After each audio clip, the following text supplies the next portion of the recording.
What up, dogs? It's your boy, Mike Mason, your host for another edition of Fireside Chat. With me, as always, is my kind and thoughtful co-host, Carrie Strope. Let's give him a... Hey, y'all. Yeah. What's up? Hell yeah. Thanks for joining us tonight. Got a Yeah, good one. for sure. Yeah, that's a really cool necklace. Who made that? This is, I just thought about it while I was putting it on. Jimmy. Good old, Jimmy's down in St. Pete now, across from Zen Glass. good old Jimmy from St. Pete. Okay, well, He was in Santa Cruz. He travels around in the bus. Okay, Yeah. we'll revisit Wicked. that. Wicked glass. Wicked. Okay, cool. Homies, you know what we do here. I travel. Carrie is often with me. I have the honor of capturing glass working, and that's what we're going to share here tonight with an artist, AKM. Some of you guys probably know him from footage I've shared in the past. If not, look at your Northstar color poster maybe. About the new ones all feature these skulls that he's been making for years. He was is based out of Richmond, Virginia, and I used to be like 30, like an hour and a half down the road from there. So that in Virginia, that's basically next door for glass artists. We're kind of spread out a little. And so he's somebody that, in my area, like everybody who collects glass has an AKM Skull Pendant. Outside of the East Coast, they're still pretty well known. And like I said, he's on the freaking Northstar color poster. These things have gotten that big. But for me, like I've just seen them go from being almost this thing that was like a local gem, to being, a guy who's like been winning contests left and right, with huge entries. We're going to share footage from his 420 demo at Papa Joe's last year. And then I've snuck some footage onto the end from the DFO just a couple of months ago, where he and Ryno made an absolutely amazing, like, I'll just save it. Some of you guys have probably already seen it, but I got some cool footage of the assembly. It's not much, but I thought it would be a fun addition. So there's your premise for the evening. A couple of things that I wanted to talk about. The Melt Away Hunger is still going on. So if you haven't dropped $5 on that, I mean, come on, you guys. Even if you're not able to make it, you can give this to a friend. I mean, drop $5 on the homies in need and make somebody's dreams come true. That kind of vibe. It's straight Make defeating. sure you guys use that tiny URL there, because like Mike was saying. Yeah, that actually takes to a campaign that triples meals. At the end of the month, it will like double meals, but through July, it's tripled. It's a pretty freaking cool campaign. It's with Tony Robbins, So that's like whatever. tomorrow. But yeah, that means tomorrow. So I strongly encourage the homies to donate tonight or tomorrow if you can. If you can, it's okay. I know it's about to be the first of the month. I'm no fool. But I did just want to mention this, and I'll take donations up until like the day before the show, probably even through then. Just want to keep driving. And then, homies, I did want to announce, we're already at nearly 18,000 meals generated. Wow, We're like that's awesome. we're like 17,850 meals, and we're like 300 meals away from beating last year's total, which was like 18,000 something. And then the previous year's was like 17,000. So we are on the cusp of the best year ever. I have a feeling we'll make it the best year. So guys, if you could drop that in, not that it's all about that, just about helping the homies. And we can do that. We got a week to go. Yeah, Next week is a big giveaway, right? That's right, next week. And guys, I mean, a little sneak preview. Flame Princess, she makes these really cool elephant rigs. She'll be joining us. She made an awesome elephant rig at Melt last year, actually. So we have footage of that, and then she's going to join us and talk about her career, and it's going to be a fucking awesome time. So that's next week. But this week we have a party. Homies, I have just like a slight bit of like stock news, and for those of you guys who subscribe to the Hunger Fund packs through my Patreon, those are in the mail now. So hopefully you'll have them by the end of the week. They come with 2 different canes. One of them is this triple passion eye cane, and then the other is persimmon strike is the color. Is this incredible orange red reptile or dragon eye cane, and then they come with a whole bunch of stickers, and they come with samples of Northstar Galaxy, the sparkle black, and then Northstar Nova, UV yellow, 4 of the newest stickers. And then if you don't subscribe but you want one of these packs, there's actually some extras, and those are in my big cartel, and that's linked in the video description. Everybody's Instagrams are down there and all that. One other little bit of news. This stream is tomorrow, you guys. I don't know, I had a lot of fun. We had a little watch party for the Emilio Santini stream. That was like this time of day, last Wednesday or whatever. So this is tomorrow. And this should be a nice flameworking oriented class. Maybe some beginner type stuff. But that's, even for me, that's just a pleasure to see. And sometimes it's just hearing the same process you already know a different way, or describing it helps you understand it better. I don't know. So even if you're way out there, I think it's fun to watch some of this stuff. Yeah, so this should be good. Corning's live streams are always good. He's got ones that are out there already too, where he makes ornaments like in the picture, and they're really good, just fundamental stuff. And he's talking to a class, oriented towards folks just kind of gearing up on the torch. So I think that should be good. So anyways, I'm excited to check that out. Yeah. Really cool. So I don't think I really had much else. We will do a giveaway. You guys know my steez. I've got Fat Cane of that Dragon Eye. It came out. I'm really happy with how this came out. It was kind of a dice roll with that color because I've never seen it used in an eye cane. I just don't know how it would strike out when it pulls down and stuff. And man, I think that gamble really paid off. I've got like a sticker pack, and then guys, HBI International, they do raw and clipper. They're the ones who sent us out to that Jay and Silent Bob thing we talked about last week. But they sent me out with a lot of these clipper lighters, and these are cool. I don't know how new they are or whatever. I don't keep up with the lighter game, but like I think they're newish. They're clipper jet lighters, so they're like little fucking jets. Refillable like clippers and all that. I'm not turning this into a clipper ad or nothing, but those cats are super cool, and they hooked it up. So I definitely got like a sticker pack with some milli and fucking lighters. Maybe even do a couple of them at the end of the show. So yeah, I won't make a big deal about it, but did want to let the homies know what's up. So anyways, let's pop this party off. Let's do it. Yeah. Glass Central Station, that's me, baby.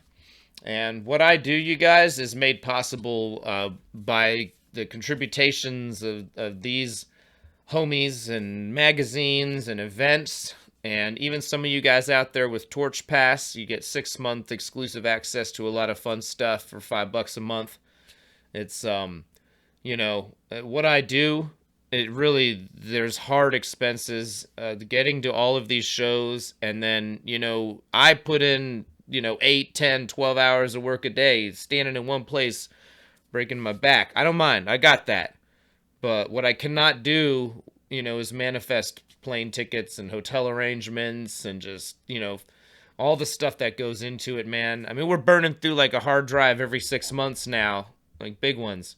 Yeah, I mean, if you guys really appreciate what Mike's do, definitely let these companies know when you're buying your stuff from them.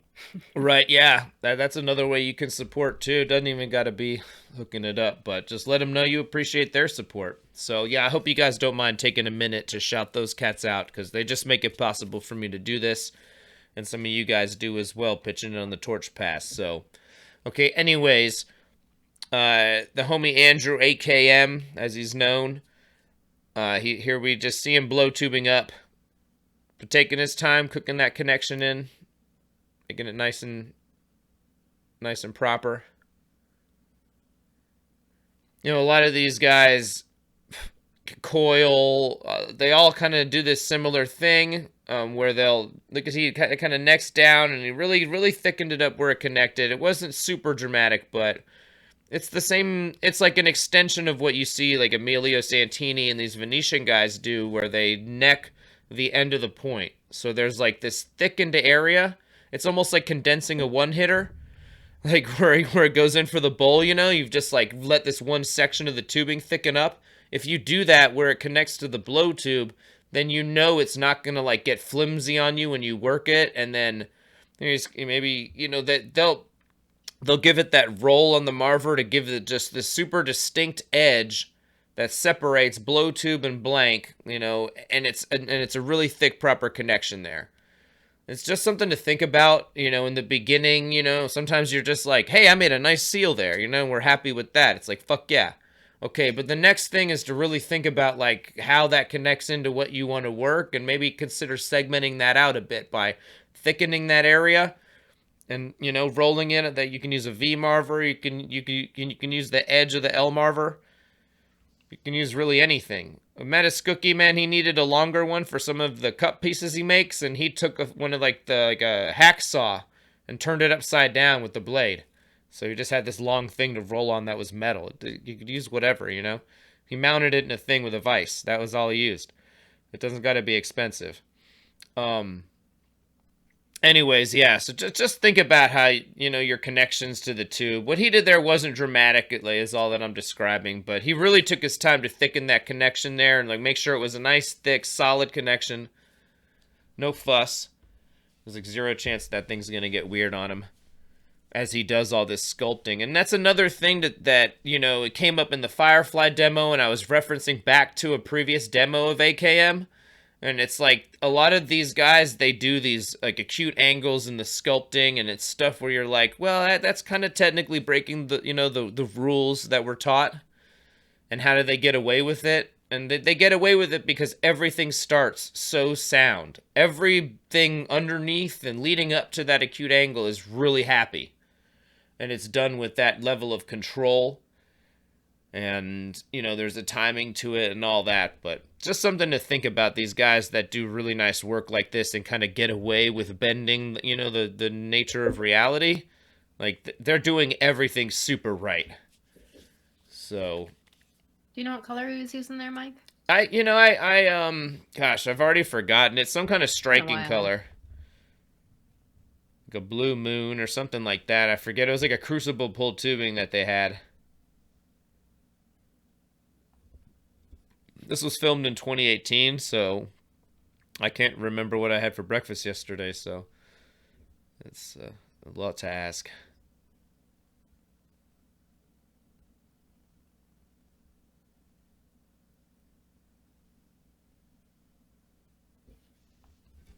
And, I mentioned, like, Emilio Santini, and he's somebody that I wanted to talk about, especially before this starts getting too crazy. Some of you guys who have heard my rambles before, I have this idea about this Virginia School of Pipe Making, and it has everything to do with me being there in Virginia and really getting to see it close up. But it's essentially, I have this notion that Emilio Santini, he used to teach flameworking at VCU, which is a university there in Richmond, and AKM, Michael G. Check, Ryan Tanner, Rye Glass, like all of these guys who are really murdering it in Virginia, Ducks Glass, Egon, these guys, they're incredibly sound fundamental glass artists, and they just do exceptional work. And they all came out of this program with Emilio Santini when he was teaching at VCU. They weren't allowed to make pipes or whatever, but they really have this very, very sound fundamentals. And then in teaching one another, they have the studio out there that AKM runs is Influence Glass in Richmond. G-Check used to own that, and then he moved away, but all of these guys, they're teaching all of the other glass artists in the area. Like even myself, Santini, like one of my first instructors is Matascookie, and even during that class, Santini showed up and gave us a guest lesson. This was at the Chrysler studio in Norfolk, but G-Check, I took multiple of his pipe making classes at Virtue, for example. And it's just all of these guys that learned with Santini and then really took and applied that to pipe making. And then they shared that with with a bunch of other artists in the area. And there's just this crew of guys like Justin Carter, all these artists that are really, really doing excellent work. And I think so much of it has to do with them coming through this program. I'm not sure if Justin Carter did VCU too, but he's just one of these cats who worked with these guys and has come up with them and benefited from the shared experience and shared space. So, yeah, that's this theory I have about like this Virginia school of pipe making. And there's probably, influential teachers like this all over, and I just don't know about them. Somebody, but well, Mike, what about the Vermont school started by the, whatever it'll be. But Virginia, I have had the opportunity to really get close up with what was going on there. And yeah, so guys, here he blew out his bubble. This is where things are going to really start to get interesting. Enough rambling about ninja schools of flame working or whatever, but I'll show you my Virginia style or whatever. But I just think it's really important, and I think a lot of us may not even realize the debt that we owe to, classic Maroney's flame working. And here, guys, look at that smooth move. He did the back and with such control and timing took it to that Marver, and now he's got the flat structure for the back of this, the pendant style skull that he does. And this is what you see on the Northstar poster and around the neck of homies at any show. If you're not familiar now, trust me, you'll pay attention now and you'll see these things around somebody's neck at virtually every show. They're just great pendants, and he's been doing it for a minute. Big ups to Papa Joe's. Great shop. If you're passing through or in Norfolk, Virginia, definitely check them out. They also have a location out in like Charlottesville, a couple in the Hampton Roads area. We filmed a great show out there with Egon and Matt Murtha. Actually, we have footage of that. They did a really amazing Sherlock and tumblers and all sorts of stuff. Anyways, I just wanted to make that point about how, these guys came out, and through Santini is just this connection to Toffolo, who taught him so much. And I think that there's a deeper connection to that Italian, flame working, especially the guys working Boro, than many people really, think about. Not that anybody would dispute it or anything. It's just I think people don't really think about that, or how much of this pipe making style actually came from that, because out on the West Coast, it's all, the Snodgrass and all that. Out East, things started, or, really picked up steam a little differently. Now here he's added these black hunks, so to speak, and these will form the cavities for the eye. So it's just interesting to see that he starts by laying that black in when it's still generally a sphere or half a sphere or whatever.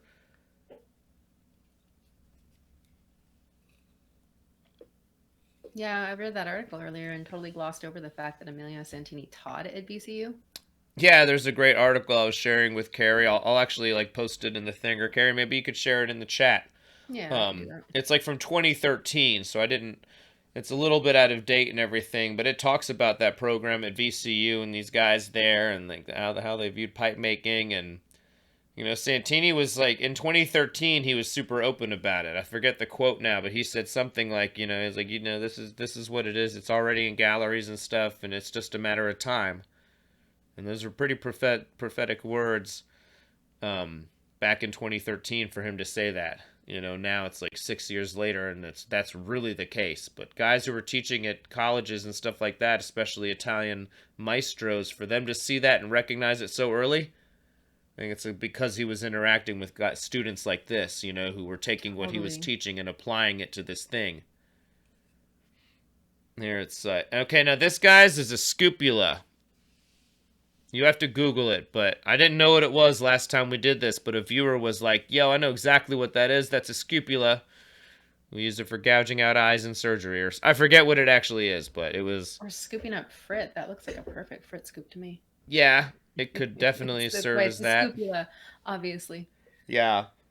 In that article, there was it was interesting. Andrew spoke about his approach to these making these objects, and that he wants it to speak it without it being a pipe. He wants the viewer to be able to consider it without that being part of the, the notion or whatever. He wants them to look at that object and be like, this is a dope skull, whatever it'll be. The pipe thing shouldn't be like, well, that's an awesome skull pipe, I think was the gist of his comments, but I'm paraphrasing, and it's just interesting to hear his thoughts about that. But yeah, that is called a scoopula. So if you Google that thing down, that's what that tool is. And he uses it for many of his moves here. And you can see it's got that nice little lip that allows him to sneak in. And we're not from the best angle here, I'll admit. It's one of those times where it'd be nice to just jump in there. But that booth is very small and also very hot. So not just it's not about the temperature, but it's just not a good place to film over his shoulder. But as you can even see in the blast shield, you see, like, we get that kind of view there. He's just going in around that lip, heating that lip, and just pushing it in to form the interior cavities of the eyes. So that's like step 2 or whatever, I guess. I mean, if you want to call it that, is lay those hunks of black on, and then we'll switch to the trusty butter knife that virtually every sculptor uses at some point. We got to start getting specific, though, like a post in Torch Talk or something. Like, yeah, what brand of butter knife is the best? Something like that. Some guy's like, nah, listen, man. The 92 Ikeas are fucking really what you want.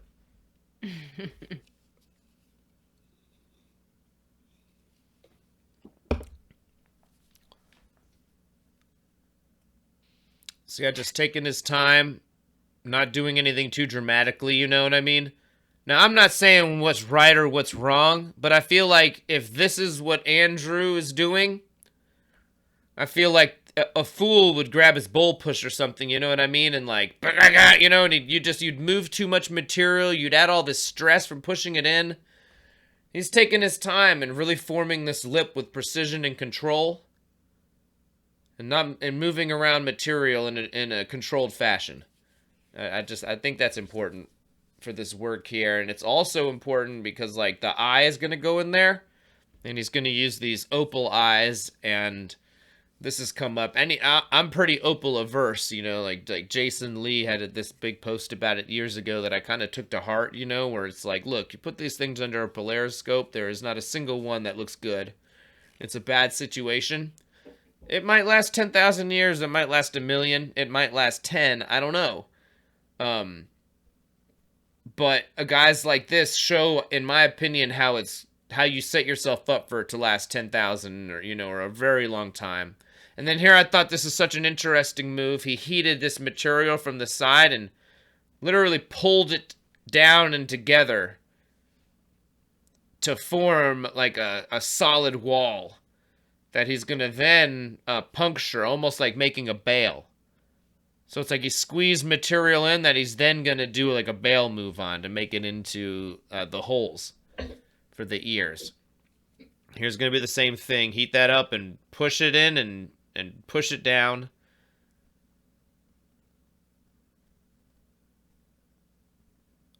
Mm.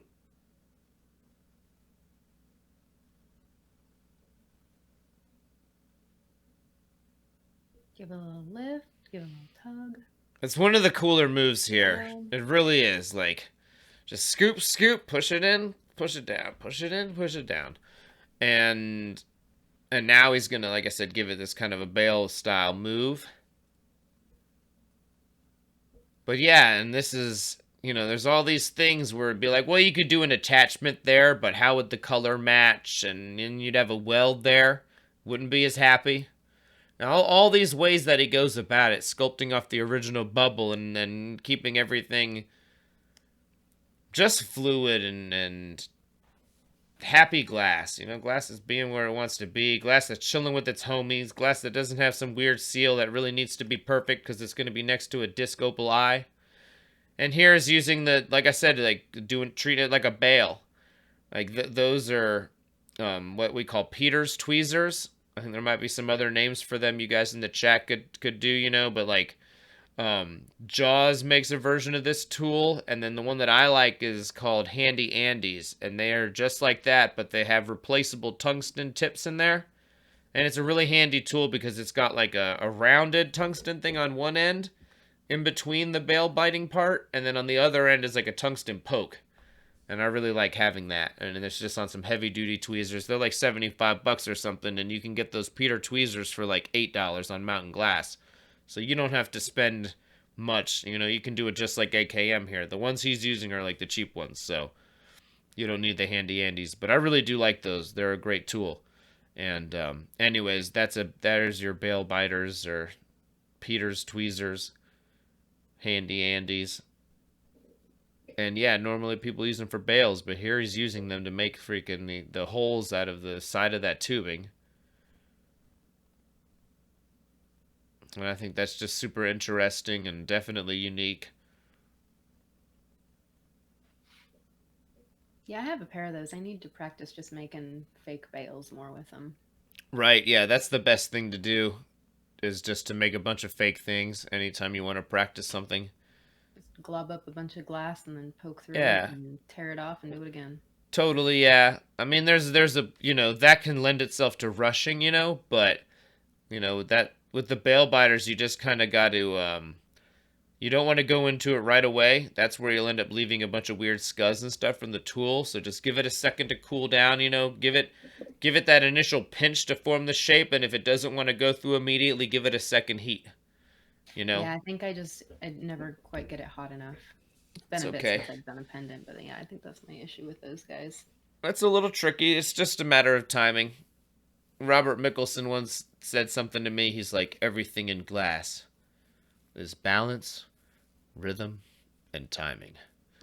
And I was like, word, Robert? But no, like, but no, it's like super true. Like I've thought about it a good bit over the years, and like, anytime somebody says something to me, like my brain just immediately tries to see if it's wrong. You know what I mean? And like, I just can't find a case where that shit doesn't really apply. Like, damn, he's got a good one there. He's on, You win this round, Robert Mickelson, or whatever. But and then here he's using the edge of that back of that tweezer to reinforce that shape. So it's got this like, you'll see him when you look at his pendants. They've got this like firm line that forms that distinct. That makes it look like a different part of the skull or whatever. See, now you can see it's got this much more distinct thing. We just use the steel part of that tweezer. Which, yeah, that's like a nice, solid edge there, right? If anybody has those large tweezer that has that section there.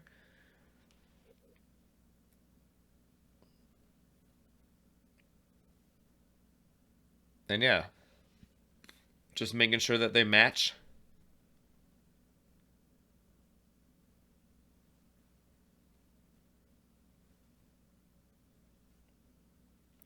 Deppy's Darkness, is that a possibility for this color?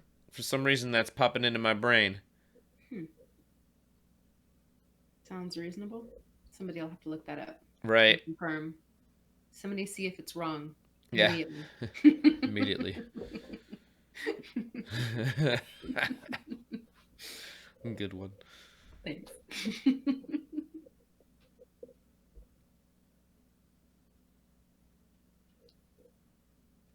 I don't know if they meant it at the time, but the Papa Joe's, like the OG logo that you see in the background there, actually looks like my boy Merritt now, who used to be the manager there many years ago. He once even came on Torch Talk and did this segment where he gave advice to glass artists, like from a smoke shop manager. Oh, nice. About like what he wants, what price points. It's actually a great old episode. We should find that. I haven't thought about that in a long time. But now Merritt, he's a cool cat. Shout outs to Merritt. He's you'll find him at your local jam festival or bluegrass show or whatever it'll be, and he's got a huge beard, and that's why now he looks like the guy on the thing. Back then he didn't, but now he actually looks just like that guy on the logo. So Pushing Potential in chat says it does indeed look like Deppy's. Okay, well then maybe that's what it is. For some reason I that did pop into my head. was like at that moment in the actual show, somebody asked or something, and my brain was like, I guess he says it looks like Depe, so maybe not actually, but he has some on hand. nope. Suspicion confirmed. I was correct. All right, and anyways, to get more serious again, now he's heating up this section, and like, wait, where here it goes is into like this jaw-shaped area, so it's gonna be more round. But see, it's like a little cone, so he's gonna hit that and kind of like round it back out.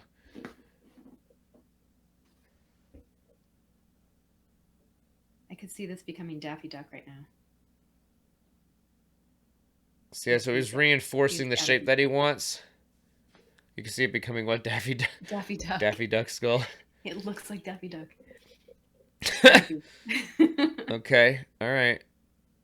I'm not certain I'm seeing it just yet, but yeah, I guess if you were to consider like the things on the side, like the sides of the bill where it... Yeah, exactly. It's like his jaw. Gotcha. Okay. Yeah. All right.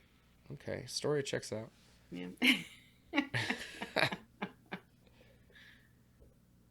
Little puff puff. So now he's going to shape that so it does not look like Daffy Duck. That's my assumption. Yeah, well, it's going to be this more rounded section that is, you know, basically the shape of that jaw that he wants. It's not perfectly round, as you can see, but he was hitting it on the L marver, you know, and then he gave it these puffs and just setting up for the shape that he wants, not cleaning up that punty. I think he might actually switch to a blow tube up there now or something. I could be wrong. Let's see. It does look like he's getting a pinpoint flame there. I clicked through the demo earlier, but... Oh, no, never mind. Here he's setting up for the, this is where the holes go through. So he's got a tungsten pick. Gotcha, I knew something was about to happen. Something's gonna happen. Yeah, so he's like, he preheated the spot, you know, and then heated the tungsten pick. And that shit just kind of goes through like butter when it's the right temperature. You can also kind of like do it where it's at this angle where it's still catching heat. See, he's still catching heat from the flame when he first started and was pushing. And that can be pretty beneficial. Well, it looks like he's gotten through on both sides now.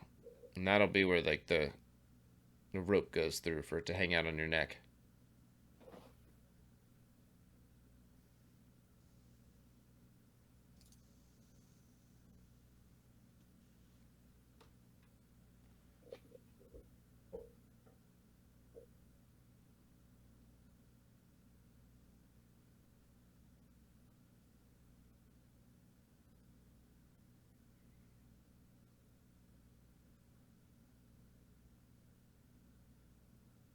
That's where you put your, like, chain that you got at the mall or whatever. No, I'm just kidding.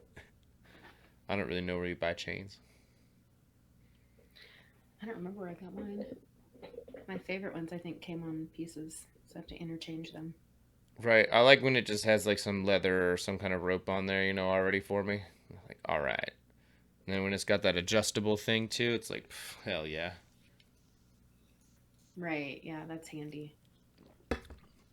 Yeah, I forget what that style is called, but it used to be real popular in like lot pendants and such.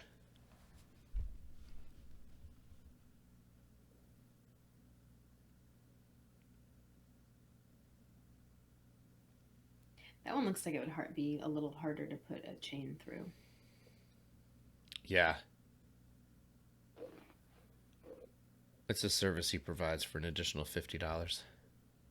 Okay. I'm just kidding, but... Okay, so I see. Now it's ready for it to... He didn't put a blow tube. I forgot now. Yeah, no, it's... Honeyed up, yeah. He just couldn't do that move there until it had holes.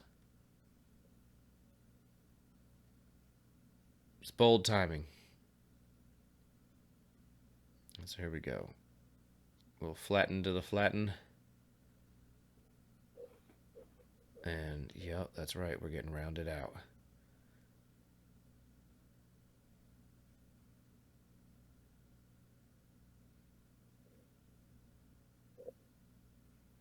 And I think the jaw's going to get drawn on there to the bottom. Drawn? Yep, with glass. With a rod. Oh, really? Gonna lay it on. How about that jaw on the bottom of the torch, right? That's pretty tight. I didn't see it. Oh, there it is. That's funny.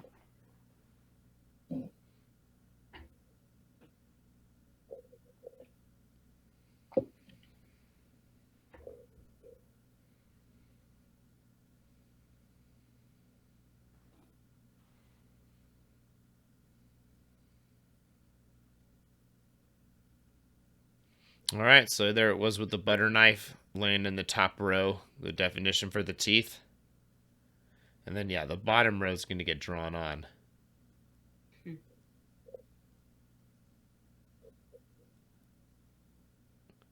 How about that ring?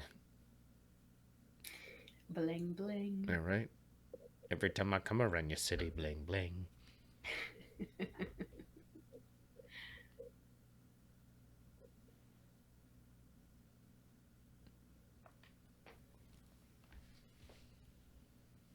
Okay, so I think I'm sorry, we were wrong about the bottom jaw. That'll happen later. He added the dot that forms like the inner definition for like the spot where the nose goes, like in the skull, there's not a nose going out. It's like that spot that goes in. Sorry. I flipped through this earlier, but yeah, this was done in 2018, and then I gave it a quick refresher, but clearly didn't watch the whole thing. So yeah, he pushed that in, and now he's using like the tweezers and everything. It's very much like the eye cavities, just pushing it up into like that. It's like a pyramid shape, of that spot, instead of just like a rounded eye.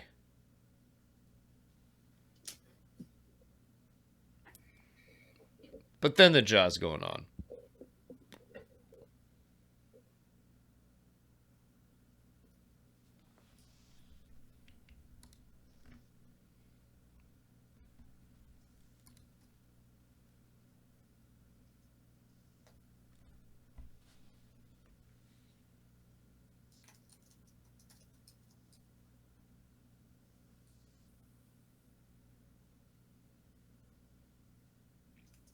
So you just had to use your imagination for that part, but really, like, it's just the same thing that he was doing on the eyes, where we did get a bit of the view in, and just pushing in that cavity, that like where he put the black on first, and then shaping it as desired. Like I said, it's like that pyramid shape with the little notch.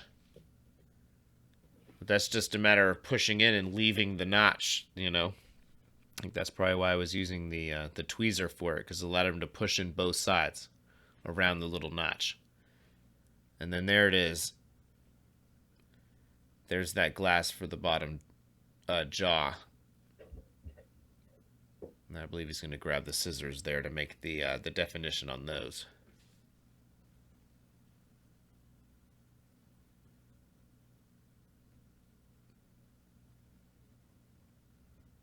And it's pretty wild that he's like already given up the ability to blow into this piece.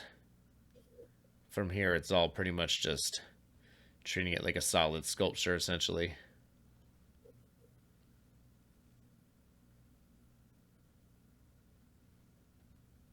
What torch is that he's using, Mike? What is that? Like, I think it's like a ninja or a samurai. I think it's the ninja with a mirage center and then like a big outer. And I think the samurai has like a phantom style middle, and then like 2 rings on the third stage. So you decide between those two whether you want your extra juice in the middle or on the outer entirely. And there because you can see those nice Carlo Dona shears. Yeah. Nice little advertisement there.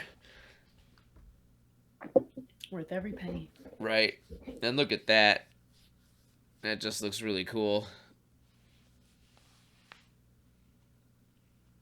They're giving it that little run around the front. I noticed most everybody who makes teeth, after they do those cuts, they they take their marver or whatever that they're using, their paddle, and then they run it along both jaws to give it like a much more flat profile. Because like if you think about it, that's what it is with the teeth. You know, if they're closed, there's not going to be this little rounding of the bulge, you know, like popping out.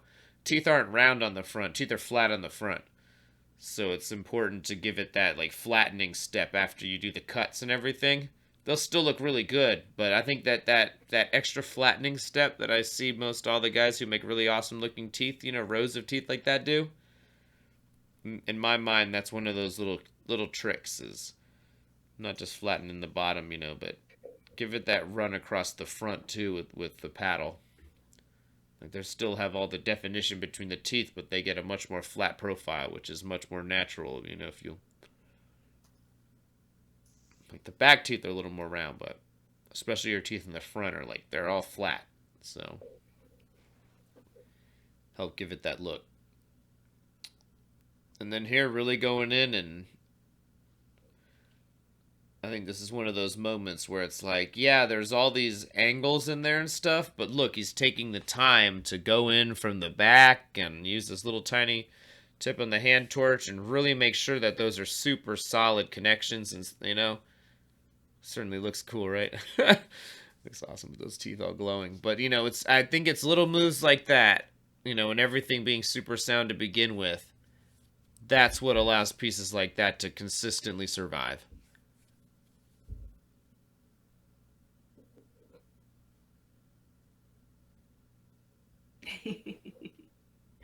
I asked everybody in chat how many people ran their tongue across the front of their teeth when you mentioned the flat teeth. I know, that's what I was doing. I was like, let me make sure this shit's true before I say it. I'm gonna sound like a fool. Checks out.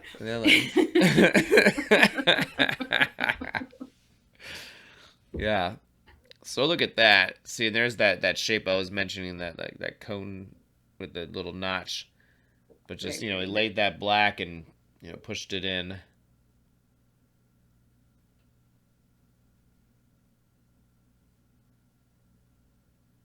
All right, here we go. Check it out. This is where the disc opals are going to get done.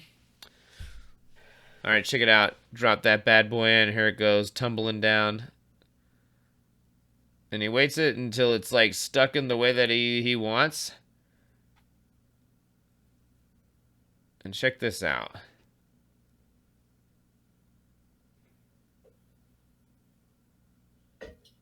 Gave it an old heat and then the flatten there. Gonna really get it started right on the front, or the back as it were, whatever you want to call it.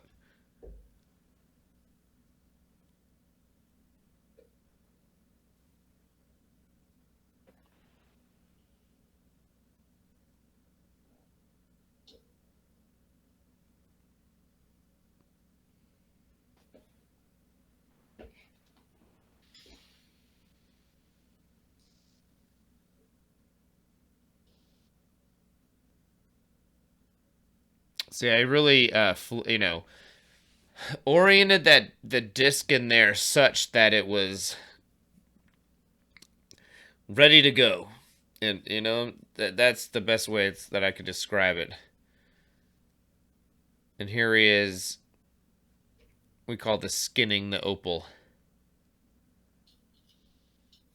So it's just a matter of getting all that glass around it by condensing it without trapping the air. And then he pulls it out like it's a stringer or something. So that's all that's left on it is this incredibly thin coating of glass. And that's gonna... What's that? Go ahead. I was gonna say it reminds me of hot glass when you go in for a clear coat. You like dip into the batch and then you pull it out and you strip a whole bunch of this, you know, that extra stuff off into your bucket.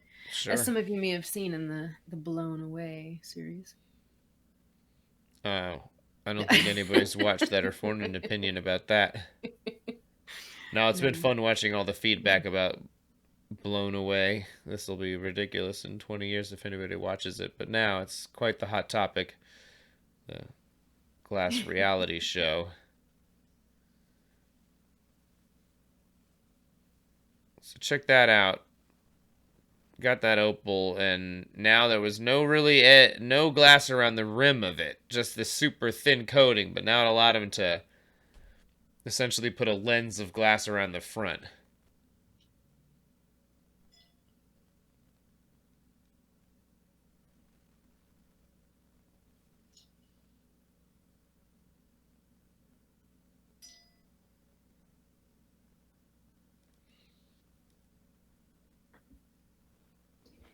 And yeah, it's like with these discs and opals in general, there's like a recommended amount of glass that is supposed to be around them. Here, I think he's widening that cavity a little bit so that I can get it in there. And like that's what there's like this glass that he's gonna have on the back, and then there's glass that he's gonna have on the front, and it's generally also held in place, like not by the clear, but by all the sculptural glass that's around it, right? So that's part of the trickery. Then another part of the trickery is that there's a little more glass on the lens than you might think. It's when you really look at these pieces close up, there's a little more glass on the lens, and if you really watch closely, he leaves a good amount. Yeah. We're not there yet. He'll remove much more than that, but oh yeah, he's gonna. All right. We'll see it. Well, it'll all cook down, but just look at how much clear was there.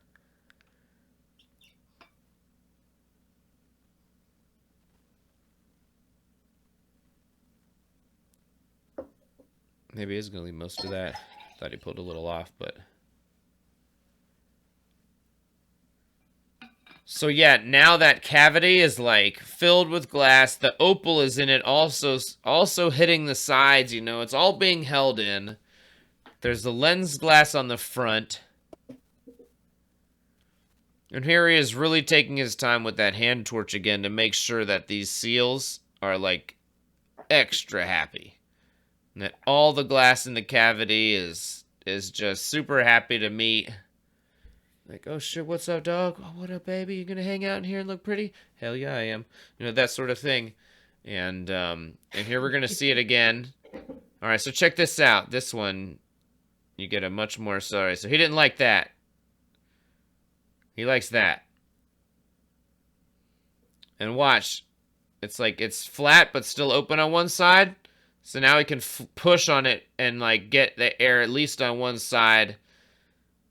It looks like with it trapped in the middle. There's nowhere it's going to get really trapped this way. It's not like it's stuck on one side of that wall and then like it's going to like not be able to, it's going to like bunch up on one side. None of that bullshit.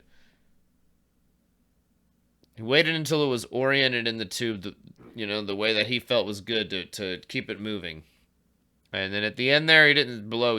He sucked. You can see it because the little air went into the tube.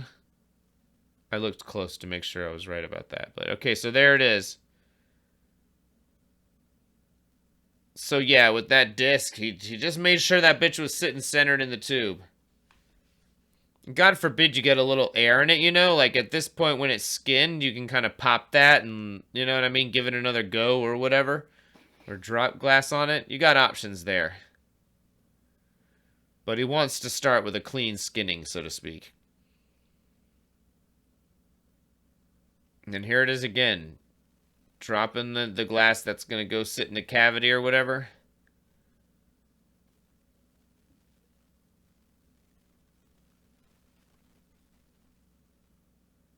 Or the lens, rather. The other one's going to go to the other side. But you get the idea.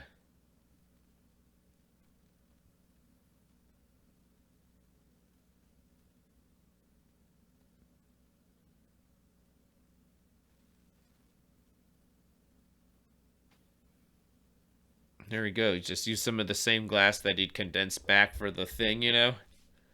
If it's clean glass, why not?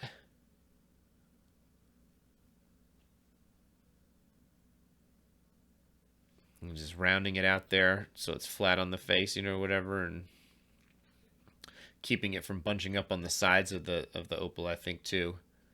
Wants to keep that diameter right because it's got to sit in that pocket.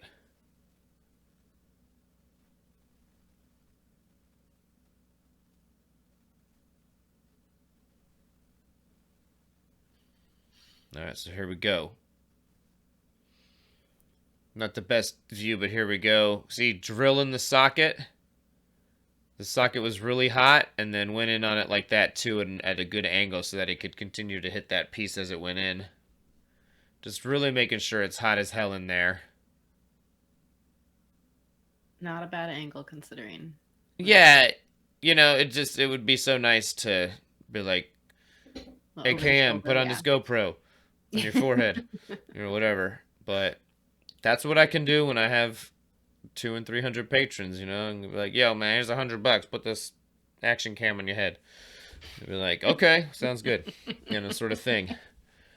That's gonna be me.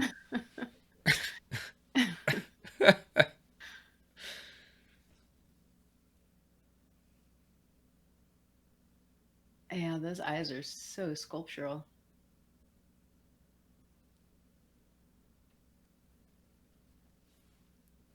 Yeah, they're really cool, and the way he skins it and lenses and punnies up to them ensures that they sit flat as they go into those cavities. Oh, And here's the one he's taking glass away from the match. okay, yeah.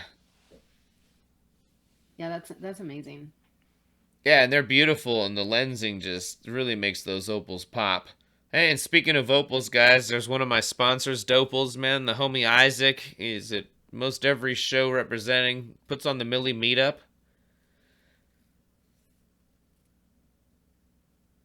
Not going to turn into sponsor time, but Griffin Glass Tools is also the homie. Fucking shout outs to Scott. Shout outs to all of you guys on Torch Pass. It really means a lot. Making so much possible. Look at that shit. Fucking awesome. So yeah, that there it is. Like I said, the iconic AKM Skull Pendant.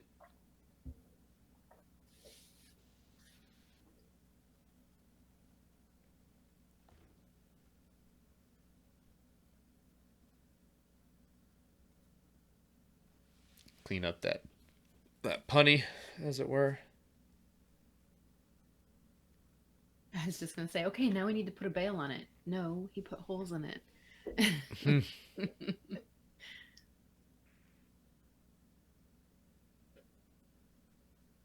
just gently kind of giving it the almost like the marble punny kind of whoop.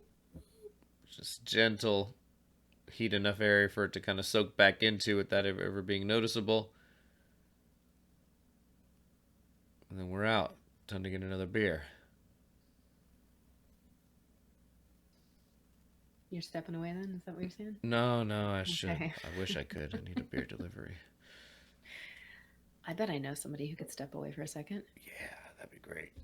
All right, so there we are, guys. Look at that bad boy, right into the kiln with that. No time for showing off. Hell yeah, that's that. And then, guys, check it out. Snuck in some bonus footage. This is from the 2019 DFO, and here's AKM and Ryno. The homies throwing down. Now look at this piece, you guys. It's fucking insane. These giant rocks, and look at this. Look at this. It's like a massive skull bubbler or whatever rig that sits on it. And this was just ridiculous. I thought this was just crazy to see it go in the kiln, and I thought this was a fun moment. Here they are adding one of these big segments to it, and so they used this, basically connected it on the back there, and then they're going to add a connection between that and the rock below or whatever, and then there'll be two connections, so they'll act as a bridge for one another.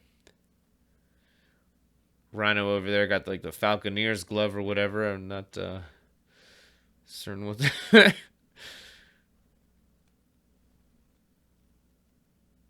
How about that? There's that Link's hand torch. The unicorn of the hand torch world. Although they're a lot easier to get now. It's funny to see people try and get $900 for them, and it's like, dude, come on, man. GTT will get me one of those in 3 weeks. Kind of deal.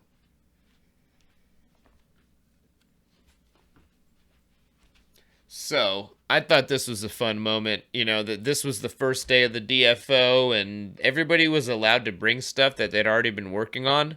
So it wasn't like a traditional type of competition where anything was really strict.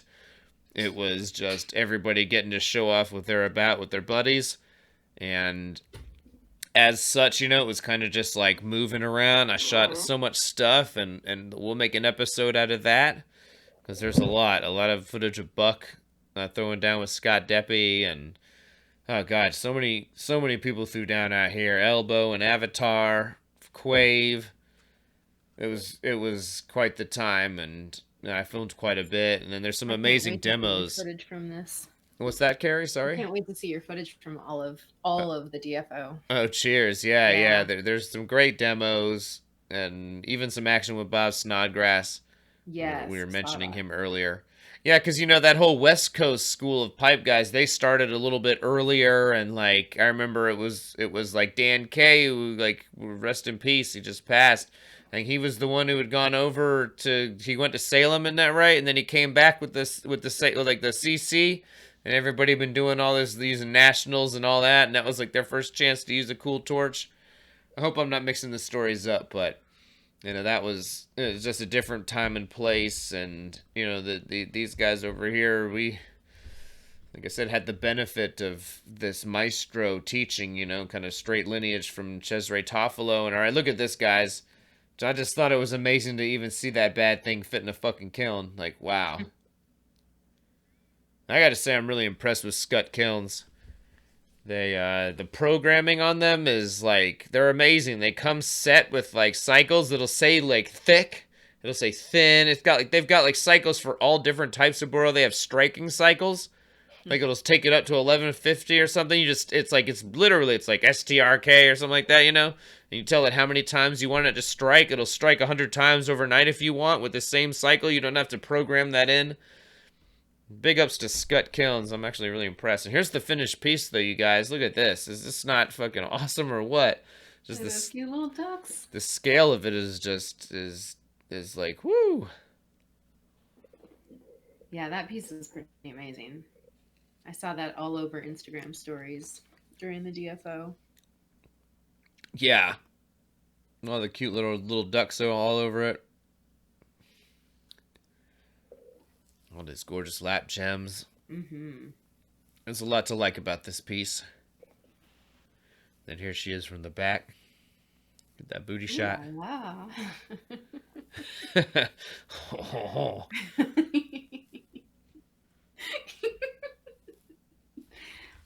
Sorry. I'll contain myself. Yeah. Reel it in, Carrie. Okay. Mm-hmm. Look at that. And this is, guys, you remember like the color fade demo with AKM like from a year or two ago on Torch Talk? I mean, there you're seeing it in those gems. Similar methodology, I believe, just done like solid.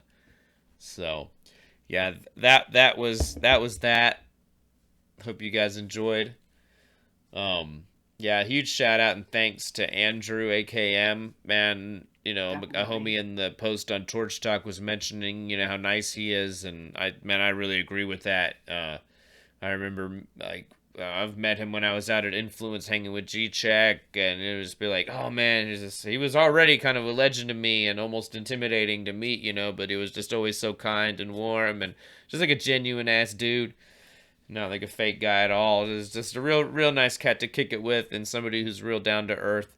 So, yeah, I can't thank him enough for letting me stick a camera in his face all the time and getting to share this stuff with you guys. And it's just a genuinely unique sculpting process. I've never seen anybody do a shaping of a skull quite like that. It's fucking awesome. So, I hope you guys enjoyed that shit. I mentioned we were going to do like a giveaway or two. Y'all know my steez. I remember this. Yeah, I have to buy your affection. That's okay. I'll take it how I can get it. No, I'm just playing. I know it's not like that. I don't make a big deal about it, those things. Sometimes I do them in the group or whatever. I don't like to be like, and tonight we're going to give away this thing from this company and all that stuff. That doesn't strike me as genuine. But I do like to hook up the homies who take the time to chill with us. And yeah, this means a lot. This whole thing has been a really positive experience in my life. And, just to get to do it with all y'all is fucking awesome. Like, what we get to do is awesome in the first place, right? Like, we're melting glass with miniature rockets. What the fuck? Who gets to do that shit? Like, life is dope. Those are astronauts. Yeah. So, like I mentioned, I've got some cane. I've got a fat section of the cane there, the Persimmon Strike. These other ones are in the Hunger Fun Extra Pack, so if you wanted one of those, they're on my Big Cartel. Not to turn this into a big sales thing, but those come with some cool shit right now. You got 2 milli canes, samples of the Northstar Galaxy, that sparkle black, the Northstar Nova, vintage postcards, yo. from when I was Sad out. room. I was at Atlantic City Champs, and I found this little shop, yo. It was like a little dollar store, and some of you guys in the group might remember because I posted. They had like a fucking box of pipes, or a little bin thing of pipes, like Dollar worked, pipes or yeah, something, for right? $1, worked fucking pipes. Anyways, they had all sorts of shit from the fucking like from the 80s and 90s and just was like literally vintage stuff that had been sitting around, and I found all these ridiculous postcards. So everybody, if you guys already subscribed, like, you know, a ton of you guys already have those packs on the way. Like I said, there were some extras that are on my shop if you want them.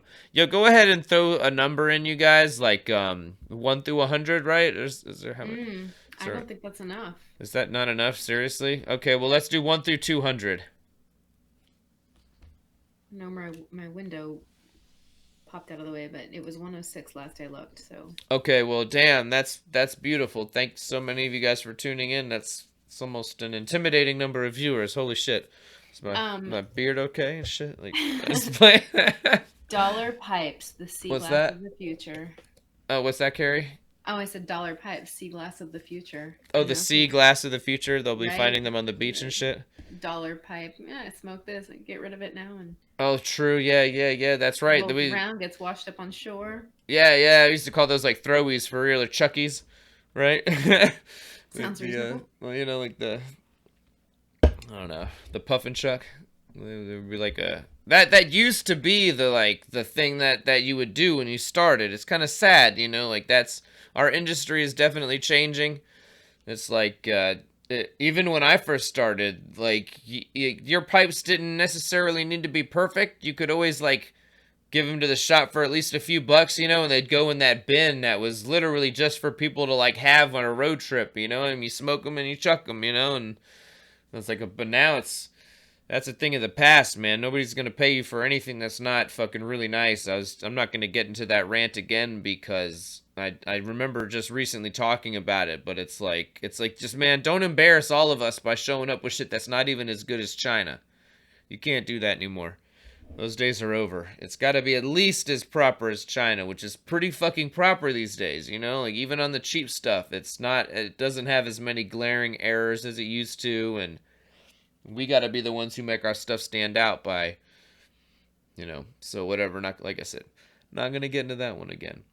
But, yeah.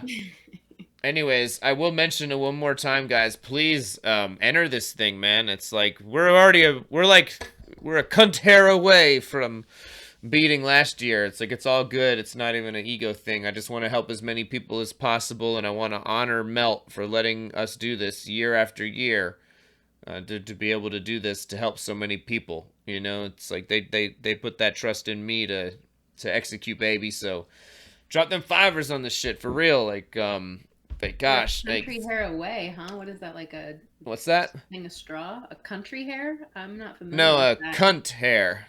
A country hair? Yes, country hair, baby. That's right. That's what I said. A straw or something? I don't think that's what they were referring to. I think they meant hair on the vagina. But oh, well, you know, I saw. Never mind. I'm not going to get into that. Okay. If you guys want to check it out, there's a Torch Talk post right now that delves more deeply into this. Oh gosh, about the anatomy? Yes, there is. There is. Yeah, it's like I don't grow hair on my vagina. Thank you. Yeah. I think it's all just a scheme to make dudes figure out where the clitoris is. Like, I gotta get your glass right. Scheme. Or that Key and Peele sketch where like they're given the lesson or whatever. Yeah. And it's like two chicks in disguise or something. Spoiler alert. Anyways, can't watch that now. Yeah. all right. Let's our numbers flowing in. Is that what's happening? Yeah. I think there maybe. I don't know. Right. There was one. How's everybody doing? Yo, guys, do I sound okay? I noticed last week the audio was a little sketchy, and I've actually been meaning to get this what's called an audio interface. For audio guys, are like, well, duh. But for me, I was like, I didn't really understand exactly what I had this nice microphone that goes through USB, but that connection started getting a little weird. And then it also can connect through like an XLR, like traditional microphone connection. So anyways, I got this interface. It was $89, and testing sounded pretty good. So I'm hoping that there should like never be a mic issue due to any weird connections, or even back on like when we did Torch Talk every now and then with this mic, like, and at the end, Will would be like, "Yo, Mike, you're cutting out, dog," or whatever, and that hopefully none of that ever again. This interface also supports 2 microphones, so hopefully down the road I'll line Carrie in directly. So like she has the exact same mic actually, so like we should sound identical and have our levels perfectly balanced. And anyways, there's a little stuff about audio nerd stuff while levels are coming in. I told everybody to use the Control F function and see if their number has already been taken. Yeah, search for your numbers.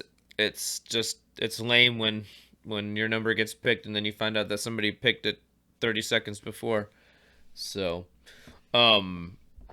let's see, guys. I don't know where Pearl was. He missed Pearl earlier. Is anyone coming to FAM? Oh yeah, who are we gonna see there? That's just right around the corner, a couple weeks away. Okay, the latency is off, guys. All right, no big deal.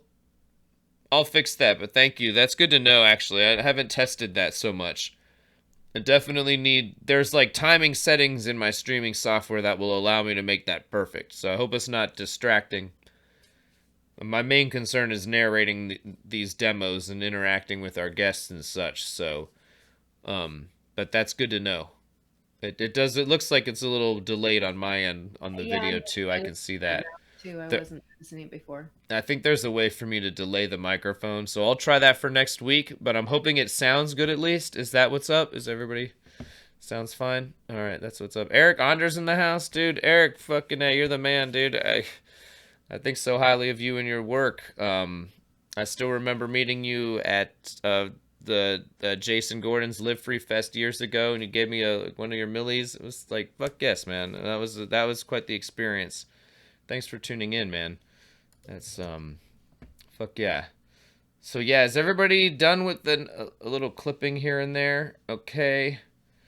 All right. Good to know. Good to know, guys. Thank you. That's good feedback. I can probably lower levels on my thing and raise levels elsewhere to get rid of any clipping too. All right. Not quite as bad as old Kung Fu. Yeah, sorry. We'll sort that. There's always been... Come on, give us some old Kung Fu. Yeah, there's always been some of that latency, but I'm not really stressed about it. This isn't a show about me, per se. So, yeah. Are all the numbers in, though? Or... It kind of looks like it, yeah. All right. Slow down. And guys, again, I mentioned this in the beginning, but yo, tomorrow, this is going down on Corning. That's 11 a.m. like Eastern time. So I'll try and get up, and either me or Amanda, who does the social media for Corning, one of us will do like a watch party in the group. She's been letting me do them, but that's been really fun. I really enjoyed watching the Santini stream with you guys recently. So yeah, that's yeah, okay. So some of you guys are coming to Melt. Fuck yeah, that's awesome to hear. I'm really, Eric, thanks, man. That's really nice of you to say. I remember that was like, I don't know, I was just getting started with Millie, and I made like his torch face, and I was just happy to make anything that I was proud of, and be able to share it with these other artists or whatever. So it means a lot. Thanks, man. Okay, I think are we ready to pick a number? I think we're calling it now. I think so. All right. Oh, Paul, you're too sweet, man. Rick, clickety clack. Papa needs some new stickers. Okay, that's what's up. Well, guys, if you need stickers, you can just buy the stickers. And then I'll even be listing like just sticker packs too. So MikeMason.BigCartel.com. There's stickers and packs and all that stuff. And then let's pop this bad boy up and do the selection, as it were.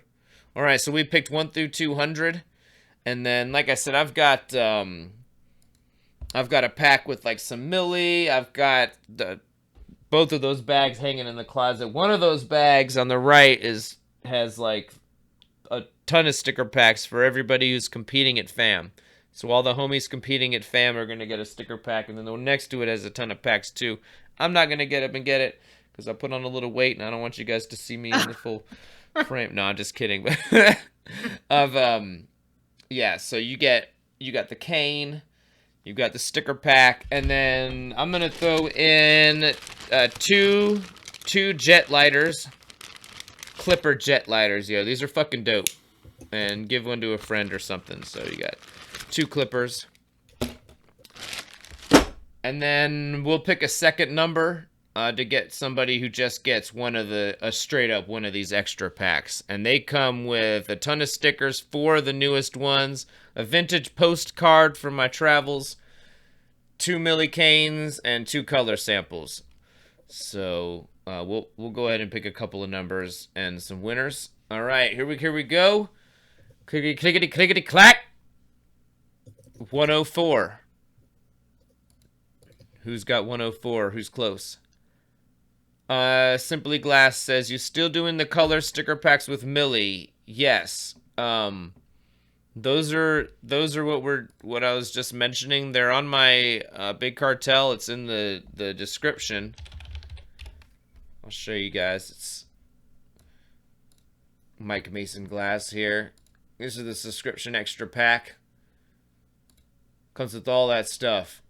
It's like depending on the pieces of milli, you're either paying for the milli or you're getting way more milli than you pay for and getting all these stickers and extra stuff for free.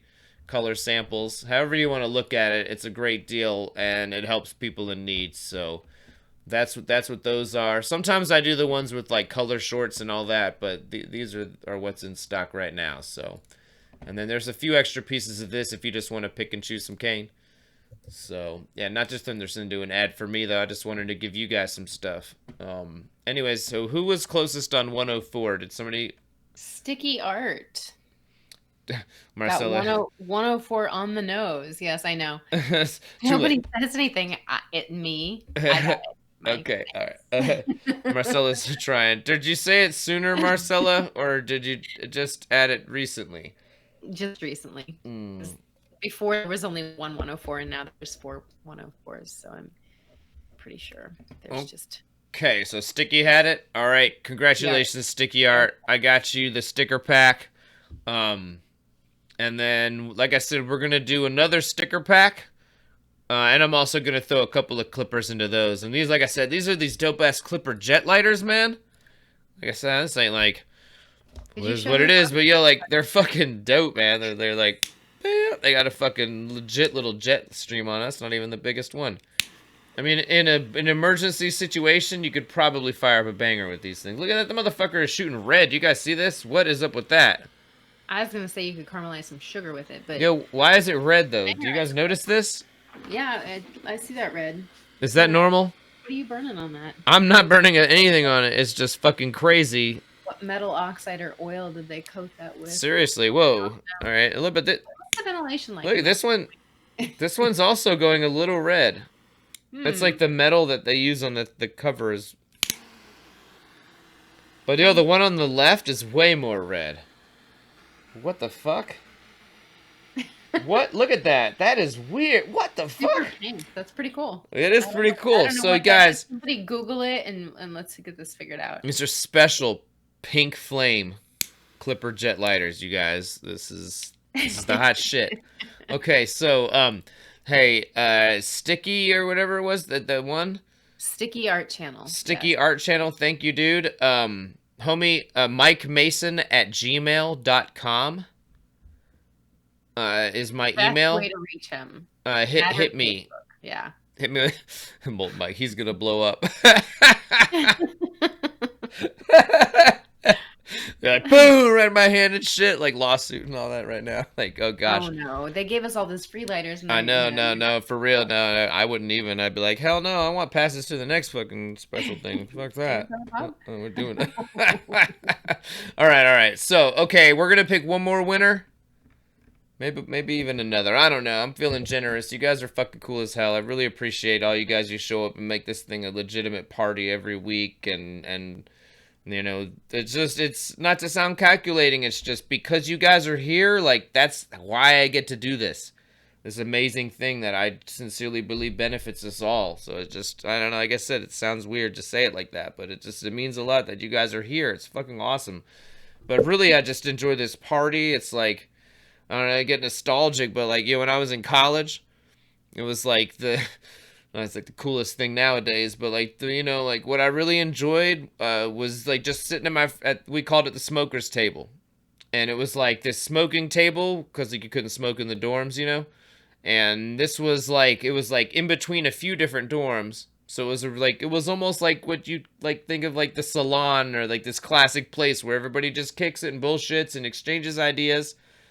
And I don't know. Sometimes I think to myself and I'm just like, a lot of what I've just been trying to do is like keep that fucking party going my whole damn life, man. I just want to be at the smoker's table with my friends, talking, exchanging pleasantries, breaking bread, talking about what matters in this life, that sort of thing. So, anyways, like I said, it means a lot that you guys are here at the smoker's table with me.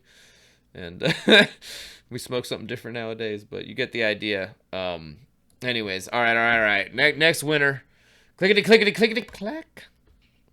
39. Do we have a 39? Now, are we going exact now, or are we going closest? We're going closest. Right, I don't want to so sit here and click numbers all dang night, and it's so hard to find them and all that. And I'm going down. Ooh, 37. We have a 37? That sounds pretty close. Chris Breyer's in the house. I know that name, man. That's what's up, homie. I hope it's you, but if it's somebody else, we can't argue with the nature of the universe. 41. Whoops. 42. I'm feeling like it's that. There are several 42s. Is that the same? Is that equidistant? Let's see. 39, 40, 41, 42, or 37, right? 37 is closer. Yep, I think it's that 37. Sorry, you guys had to hear all that searching, but I wanted to verify. It's a nightmare when you get it wrong. All right, 37. Chris Byers. Chris Byers, that's you, baby. So, Chris, if you're still around. Yep. And man, I'm feeling generous. What? Is there a number 3? The HBI homies, man, I'm not kidding. Like I said, they do raw papers and they do clippers, lighters. And they were just super fucking nice to us. Like, the homie, shout out to my boy Chris, first of all. Deeply involved with Champs. But he's the fucking homie, man. Really introduced me to these people and hooked it up with these passes where we got to go do this thing and meet Jay and Silent Bob and all that shit. And I don't really play that whole system, but then, I don't know, Kevin Smith is somebody I've respected for so many years, and that was such a great experience, and everybody was so fucking nice, and then they just gave me like a goddamn giant bag full of fucking lighters to give away, so let's give these motherfuckers away. Let's go ahead and give away another sticker pack with some fucking lighters. I'll put some Millie scraps in there too. I got all kinds of little random extra bits. So let's do that. Where's my fucking thing? All right. Here we go. Winner number 33. Clickety, clickety, clack. All right, 47. 47. Who won? Forrest Parker shows up on my end. Oh, you found it? Somebody did it? We got a direct hit? There was a 147 and a 47. And oh, we got a 47 for real? Yeah. That's fucking awesome. I love when we don't have to, like, search for numbers. Right? Isn't that nice? That is really nice. There it is. I see that shit. Forrest Parker. I think that's you, man, unless somebody said 47 first. No, that is. All right. Well, that's what's up. Yo, guys who won anything, mikemason@gmail.com. You can hit me on Facebook, too, but sometimes it goes to that message request folder, and I look in there, and it's just like, why'd you ban me from Torch Talk? Your guys are the feds. We hear the dumbest shit, and I don't really want to hear it, And it's like, I don't even want to get into it or name names or anything, but, like, we banned this dude recently. Somebody, like a woman recently had this post about being harassed. I don't even want to get into it. But then this dude decided that was a good place to make a rape joke. And it was just like, dude, what the fuck? This is like 10 out of 10 level fucking bad place to make that joke. I don't care who you are, what's political spectrum you're in. It was just like the dumbest, most disrespectful shit. You're done, man. You're fucking out of here, yo. And that guy was already fucking crazy. I think the problem is you're so faceless and nameless, but think about, like, if that was your sister that had just said that, would you still have said, are those the words that you would have chosen? Right, no. So, of course, man. I mean, he wasn't anybody even been in the group a long time. He was somebody who just showed up, and he was always making these bizarre, rambly-ass posts, you know, about fucking pipes being illegal. I'm like, yeah, we get it, man. And then the guy called me all these names, accused me of being a Fed because I wouldn't let him tell his stories about fucking this dumb shit. And it's like, dude, no. It's just because you made this fucking horrific rape joke in the wrong a million times place possible. What the fuck?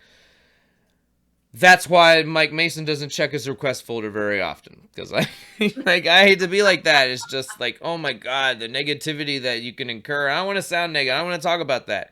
What we have here is so positive and beautiful. It's just, yeah, that's why I don't check the request folder. Because every now and then that's when I got to deal with people fucking just calling me names and all that. Because I want to... Forrest won and it's his first full torch talk. Hey man, fucking A, welcome to the party, baby. Glad you can make. I wish I could give everybody a fucking thing, but I just, it really means a lot that you guys are here, and year after year, still getting to do this beautiful thing. And like I said, it makes it possible for me to go out and get to capture so much. And I think it benefits the industry and these artists and all of us who get inspired and maybe even learn a new tool or a new trick. I mean, this shit's great, and it means so much. Speaking on that, Stevie makes a good point. He says 80 people watching, but only 37 thumbs up. Oh right, I know. I think a lot of you guys know out there that I'm not like one of those dudes like, and give us a thumbs up and all that bullshit. It just that the fact that you guys are here and having this party, man, it's fuck yes, that's a beautiful thing. So, but yeah. You know, if you want to smash that thumbs up, yeah. You can do that. But, you know, my metrics and our thing is unique, you know. It's not like I got cat videos where I need somebody to give me a like and so that we cultivate extra traffic that way. That could be... I like having just, like, this pure audience of glass really workers. It's more about hitting that subscribe button and clicking the notifications so you don't miss the next party, because that's right. Yeah, dude, do subscribe. We really don't post much. I'm post diverse. I really want everything to be super quality. So if you're getting a notification from us, it might just be because me and Carrie are at some special thing, you know, and we want to share it. I'd like to start doing that a little more. You know, like that Jay and Silent Bob thing I mentioned. We live streamed most of that to the Facebook group. But, you know, I'd like to start mixing it up a little more. Like, we need to be on Instagram. We need to be all over the place. No, but I would like to... said he was hoping for cat videos. Well, okay. All right, we'll check this out. High Volume Oxygen, the sponsor, and Carrie works there. They also... sell those systems to veterinarians. This is true. Oh, right. And yeah, so like after the fam show, I'm gonna go with her to this like animal industry show, and I'm told that there are kittens and dogs, kittens and puppies. They're available for adoption, but we're not bringing one home. And I'm going to bring the camera. I'm going to bring home like 8 hours of like dank kitten footage. And we're just going to see what happens. Maybe we'll just talk over it. And maybe I'll edit it to like the dankest highlights of the kittens and dogs. And then we'll see what happens. I think you're going to have fun on this floor. Last year when I was there, there was this whole booth. And it had one of those screens like we saw at the... what was that one booth with the little... Futurola, right? Yes, the size of that screen, the Futurola screen, maybe a little bit smaller, but it was a video game made by one of the pharmaceutical companies for pest control. Okay. So it was like an Alien Invaders, but there are 3 different contestants, and you all have this controller, and you have to hit all the pests that are falling out. Anyway, there's video games too. I think you'll like it. There's video games. What? Video games, kittens and puppies. Sold. So there is a chance that we're gonna get down on this dope kitten footage. Speaking of, Pearl, what are you doing? Is she ready to go out? She's scratching on the door. Come here, yo. Everybody wants to see you. Everybody wants to see you, Pearl. Come make an appearance, dude. Come on. Come on, you can do it. Yeah, come on. Oh, Pearl. Yeah, come on.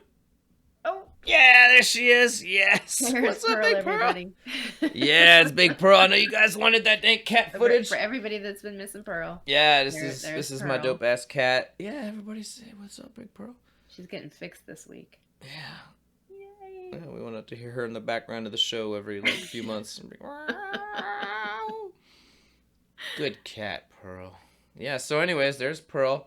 You guys are wondering. Oh, talk about the Tony Robbins thing one more time. All right. So somebody said they followed that melt link and it went to a Tony Robbins. All right, come on, you can go. Oh. If you donate to the melt, yes. Talk about that. Well, let's talk about it. Yeah, because okay, the Melt Away Hunger. If you use that URL, yes, that's exactly where it should take you. Thank you. Show them the URL? Can you show them the page that it takes them to? Yeah, I am. I'm going there right now, actually. Cool. Yeah, let me. Okay, so check this out, you guys. We're live now. All right. Hey, it's me.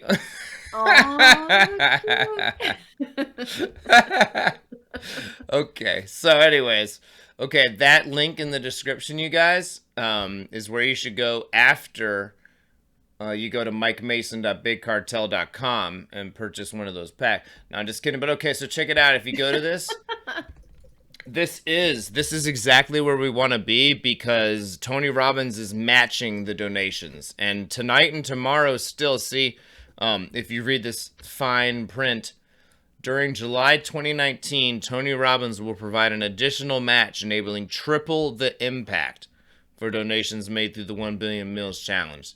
So he's already doubling the meals through this challenge, but during July, they're fucking being tripled. And that's, so what happens? Somebody goes to this page and then what? You go to this page, you enter the amount that you want to do. Like I did that $100 donation the other night for my hunger fund.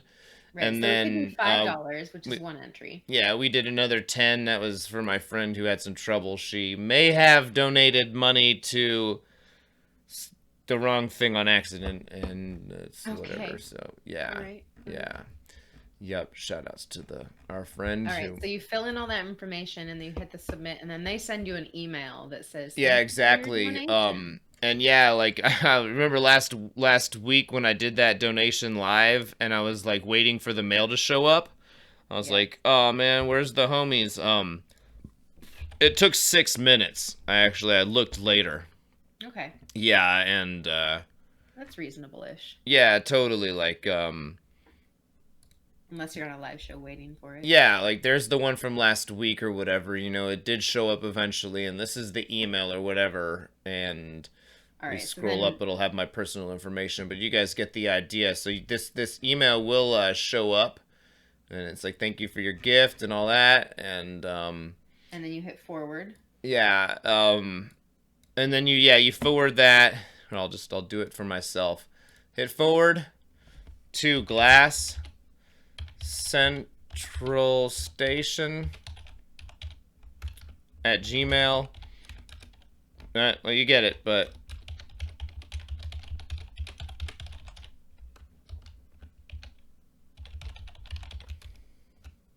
then you're like, here's my entry, fool. Send it, and then I'll go to my email and I'll get it, and it'll be dope. So I hope that was a clear enough instructional on how to donate money to Feeding America. And but make sure and share the graphics so people can. Oh yeah, please spread the good luck. Yeah. Yeah, that's just part of the deal. Share the giveaway flyer on social media. Forward that thank you email over, and you're done. Every $5 is a chance to go to Melt. And, you know, like I said, even if you can't make it to Melt, you know, like if you're on the West Coast or whatever, like if we're part of this scene, it's a pretty small world, I'm sure you know somebody who would fucking love to go. And if you were to just drop $5, it's going straight to Feeding America. Like, this isn't even like the Hunger Fund where you got to trust me to do a donation, you know, whenever I see fit. This one, you know, you could do all your taxes off, all that shit. And, yeah, for $5, man, why not roll that dice and help some homies out? And like I said, even if you can't make it, it's like you would make one of your friends' dreams come true to be like, yo, I won that giveaway, I can't make it. Clickety clack, type of thing. So yeah, we did a DFO giveaway with a couple people, and the people that won, neither one of them went, but they gave it away, and I guarantee that their friends loved that chance. So you got $5 to spare and you just want to throw it away to a good cause. I won throw it the away. grand. Well, I mean, seriously, I won a grand prize on a raffle one time because I was like, oh, I can totally dig that. I want to feed people that need some food, and I gave them $5 and I ended up winning. Oh yeah. All right, I got this. That's what it is. Yeah. Yeah, so you know, not to harp on that or whatever, but yeah, there's like 1 week left. Next week, you guys, is the drawing. So next Tuesday we're gonna be live. Like I said, we're gonna be with Flame Princess. If you guys aren't familiar with her work, I'll show you guys real quick. Her name is Heather. She's super cool. And she's been one of our friends, like just kind of, you know, from hanging out at events. She does a number of the champs competitions. Oh yeah, she was just in that lace face class. Oh goodness. Her and Della Luna were both up there. Yeah. This is as well go say speed.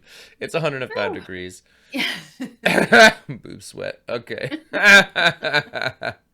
That's good. And she apparently just took a lace face class, and these are the type of things that she makes. These elephant rigs.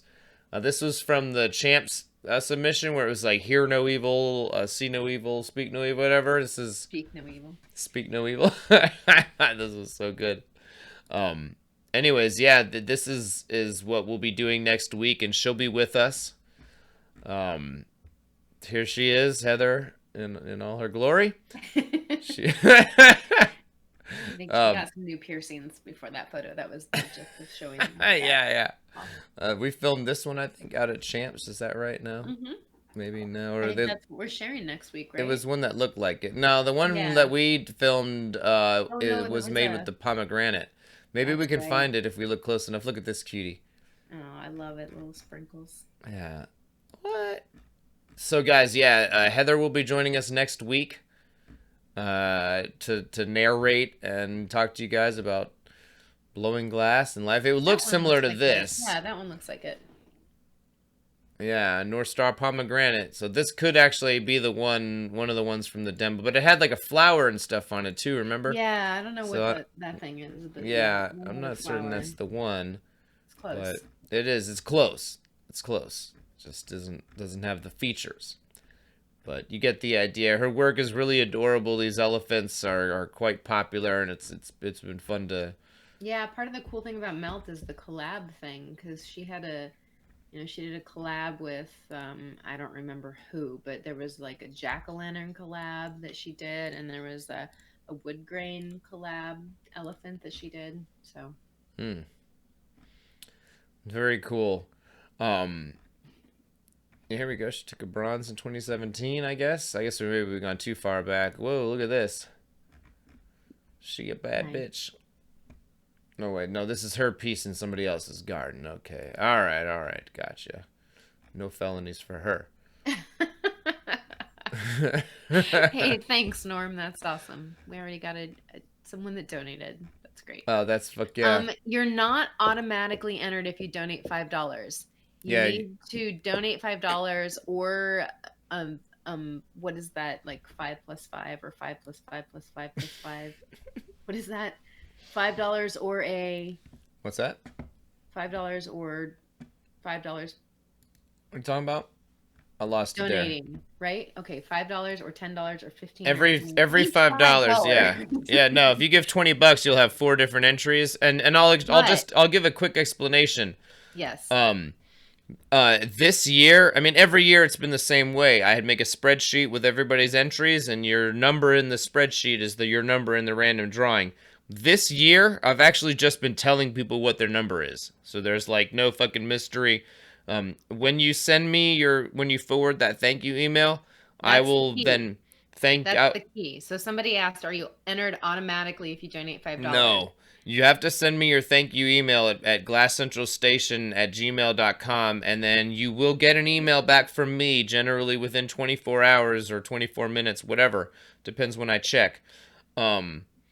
So yeah, whoa, if you guys look in the background on me, it looks like Carrie's sitting in the background because her reflection on the TV above Oh me is my gosh, reflecting in look the at back of the that. TV, yo.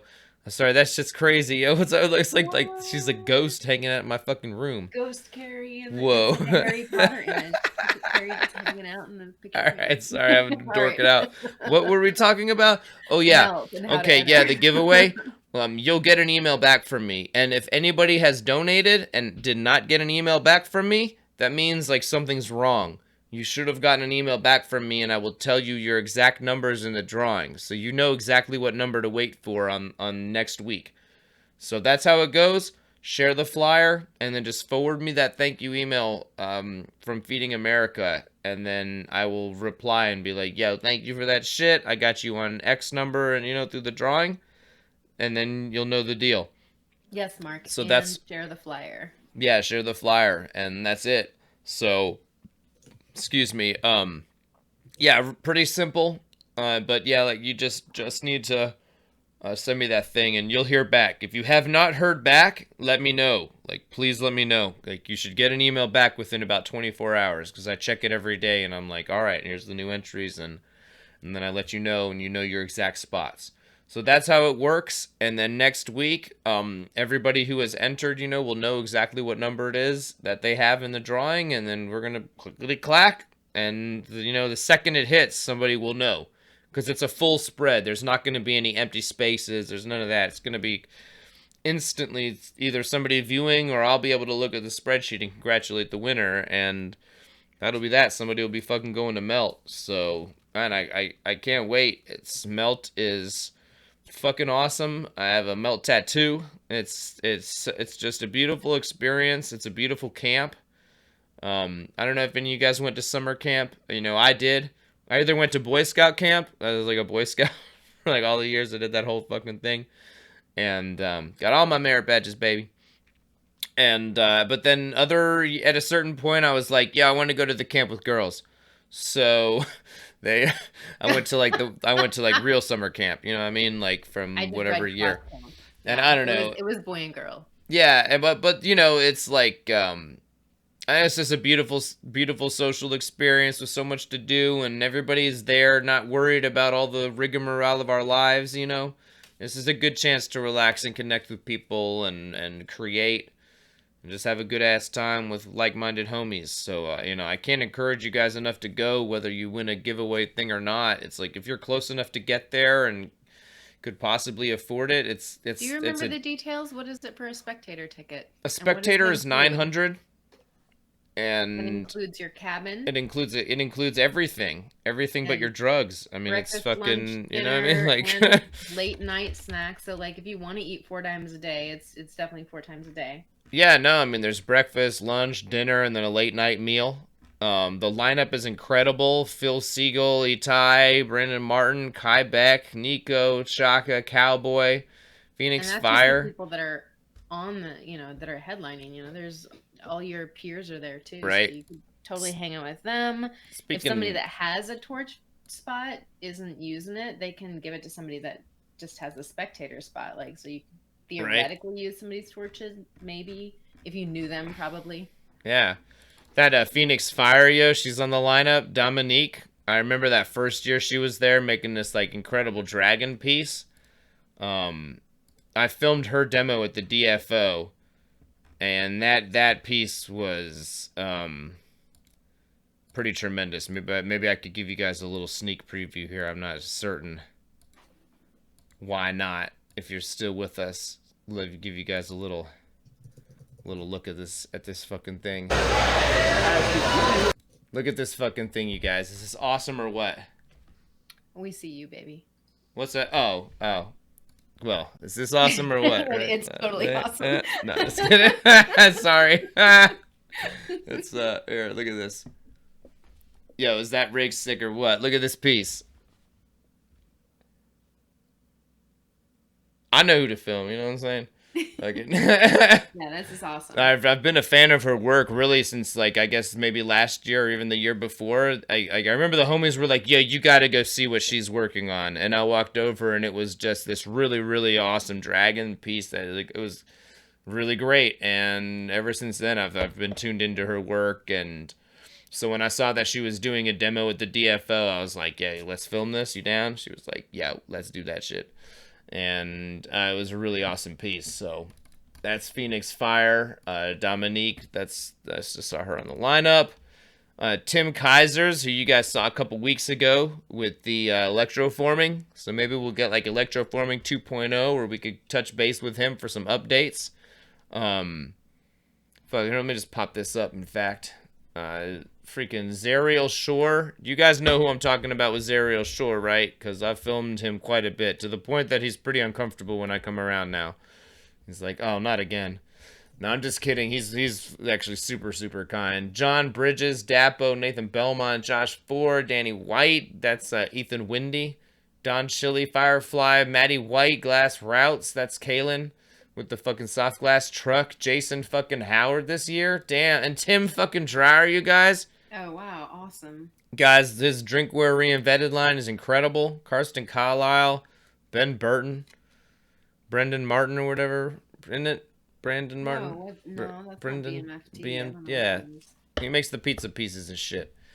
And then they haven't even put it on there, but the salt's on there as well. And then, man, yeah, it's and then that's how you get your thing is spectator level. Bob Dog's going too. Bob Dog's going as well. They've added some people to lineups. I thought he was on the list too. Yep.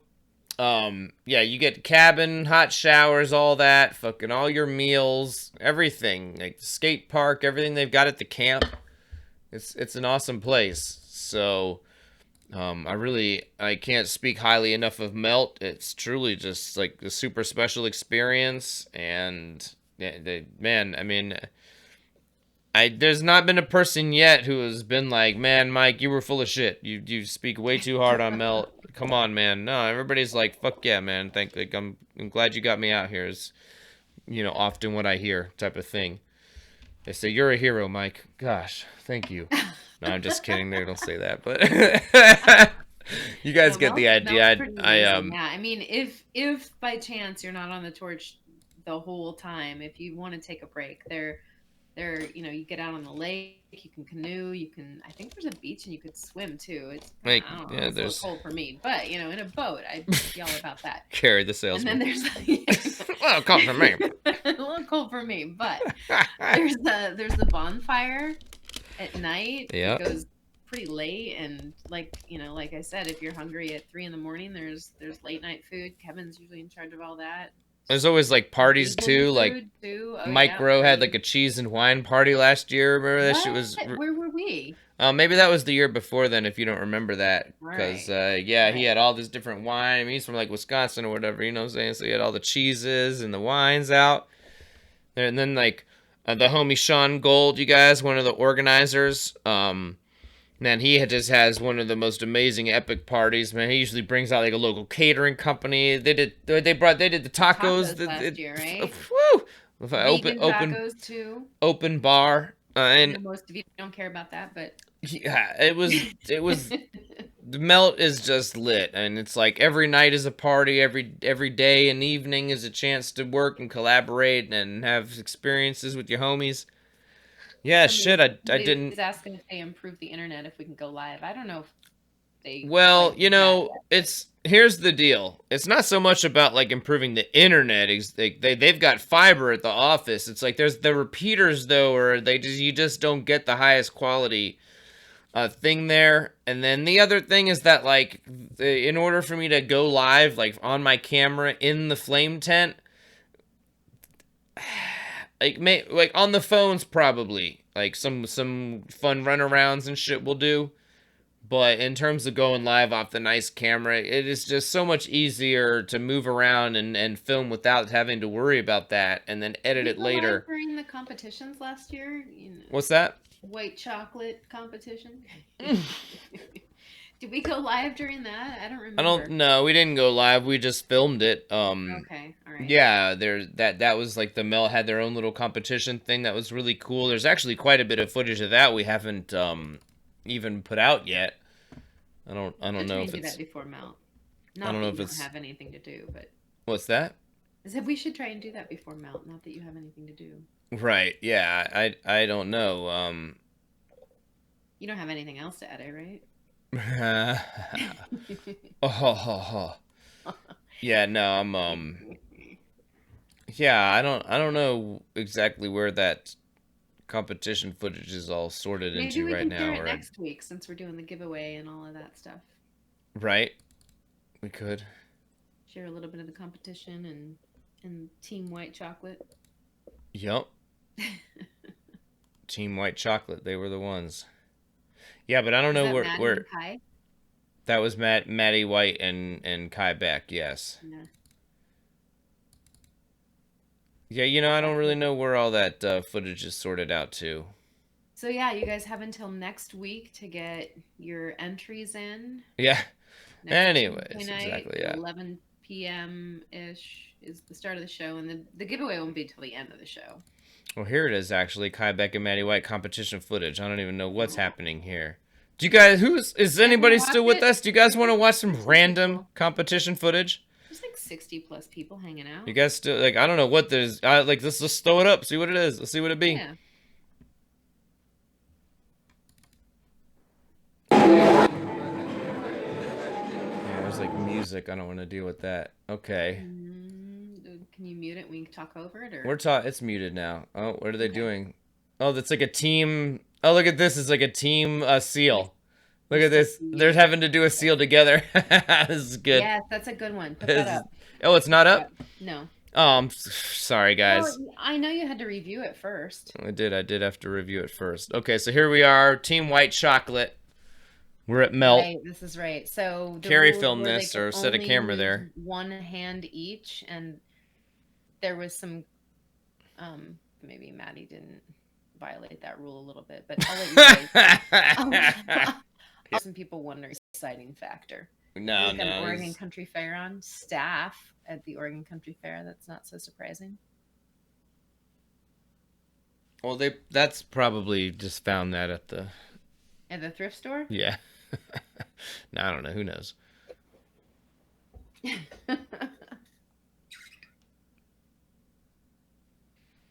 So yeah, I think there were 4 teams doing this, and they've got a variety of competitions, and I think you just sign up as you feel like it. So at the beginning of the week, they've got all these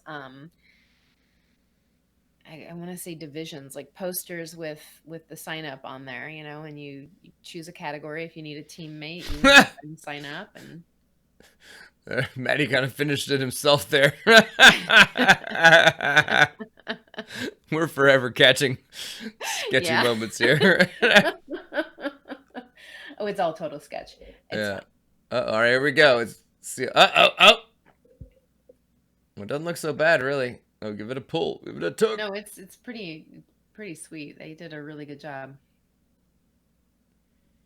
2 hands acting as one. Not bad. So what is this? Are they going to make a spoon or something? What are they making, Carrie? You filmed this, didn't you? Or did we just leave a camera there? I thought it was just pulling points, but...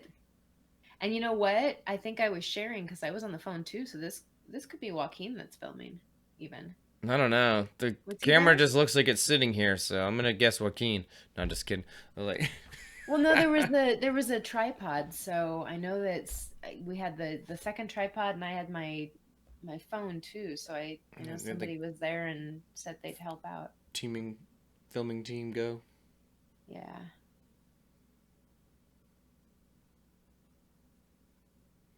All right, here we go. So are they going to pull a point? What are they going to do here? I don't know if this is the point pulling thing. Well, this is what happens when you jump into random footage, folks. And it's been too long for us to truly remember. I mean, because if they were pulling points, I feel like it would just be the bigger tube. But maybe not. Whatever it is, this is pretty interesting. I like this. This is good shit. I mean, how many people could do this? I know I couldn't. I think I was filming at the main stage this day or something. I was filming somewhere else. I know that. Yeah, so I'm not privy to this. Yeah, definitely.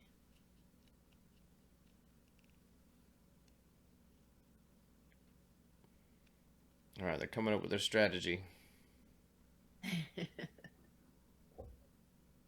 Oh, we're drawing with some graphite. Okay. We're getting into some sketchery here. Oh, he's got a concept. So I know one of the contests was like 5-minute spoon. Was it 5 minute? Is that too long? Maybe it was a 2-minute spoon. How many people can do a spoon in 5 minutes? Does that seem reasonable? Because whatever That's it pretty was reasonable. not that. All right, it was 2 minutes then. 2-minute spoon? It was something ridiculously short. Nobody finished. I think 5-minute spoon is still pretty. Everybody says they can do a 5-minute spoon, but then they're like, When it comes down to it, 5 minutes, yeah, it's pretty short. We did it recently live or something, and like, I remember coming in like 30 seconds off or something. I didn't brag about it or nothing. I was just like, well, let's see what we can do fast. And like, I came in like 30 seconds over or something, but it was like a nice fucking spoon. But you know. Okay, here we go. What are we doing here? I think this might be like a team spoon or something. What are they gonna do here? Are they gonna pull this down to be the mouthpiece? Get that segmented first? Going back and looking at my the pictures I've got. Oh, here we go. I think they are. They're segmenting a mouthpiece first. And here's another way, you know, like even if you don't want to do that whole Venetian thing I was talking about an hour and a half ago, you know, where you're like necking the corner of your point and making this like super clean disconnect point. This is almost like a version of that strategy, you know, when you're making a production spoon, you know, and instead of just doing all this work over there, you know, you just kind of heat that and pull a section down so it's like ready to be terminated as a spoon, you know, the end of it. So there's a double point pull competition, and then there's a doubles functional. I think this is the doubles functional. I think they're making a spoon. That's my guess. I think so too. So the description that I have says each team has 20 minutes to complete a functional piece of their choosing, with 5 minutes to plan ahead of time. 1 hand per person the whole time. Okay, so if it was 1 hand per person, that's not bad. But if it were 1 hand per person, why'd they have to like? They have 25 minutes with 5 minutes pre-planning. All right, here we go. They're pulling the neck on the spoon.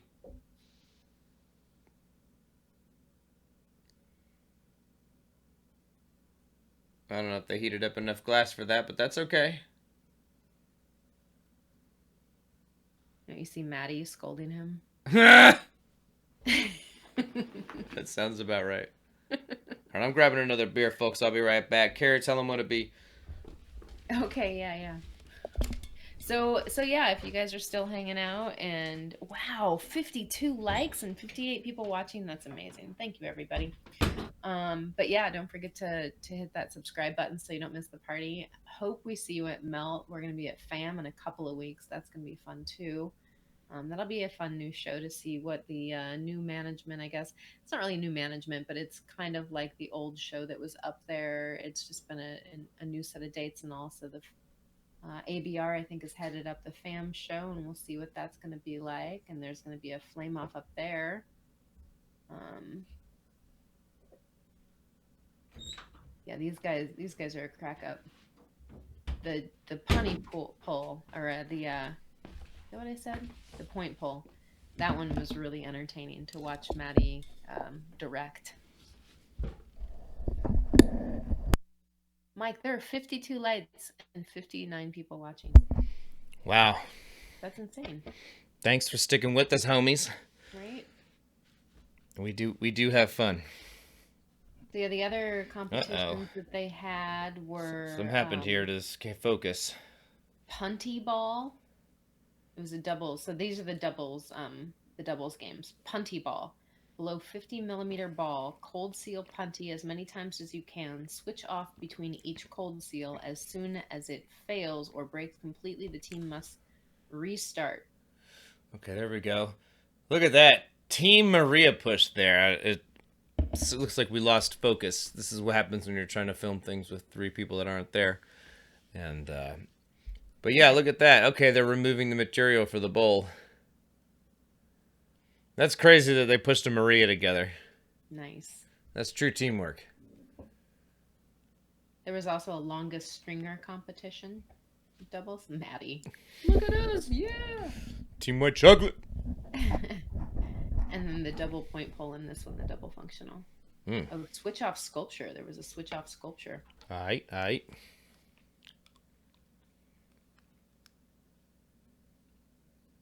Piece doesn't look half bad. Right? They could make some money off of this.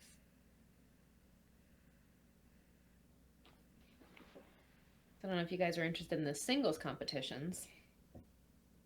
There was a no tool spoon. That was a 15-minute competition. No tool spoon, eh? What do you push the bowl with? Your mind. You have to like suck the bowl in or something? But how do you do that if it has a hole? With your mind, yes. Maybe you have a hand torch and you pop a hole. I don't know. No, I mean, popping the hole isn't an issue. It's pushing the bowl with the hole already popped. How do you do that without a tool? You gotta use your finger. Duh. Just gotta get that bitch wet. I don't know. They're looks like they're welding this onto something. How big a fuck? What are they making here? Are they making the top to the neck to a rig or something? Huh.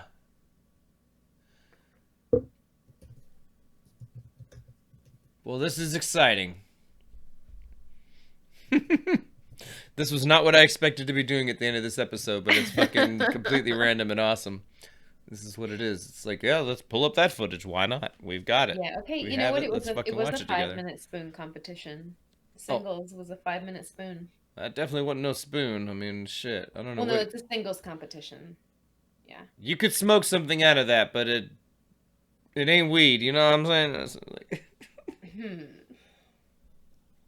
And there was a seal challenge. That's a 30-minute competition. That was like... Okay.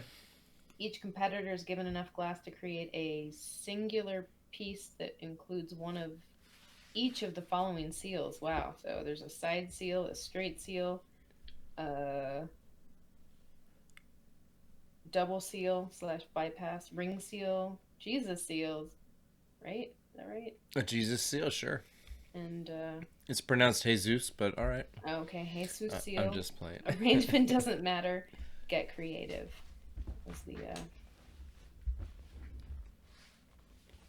the beer bottle sculpture. Yeah, somebody was just asking me about that. I don't recall if I filmed that or not. Each competitor is given a beer bottle to sculpt. No ducks. No ducks. And then a solo cup. Must hold liquid. That sounds like a Kevin Beecher kind of thing.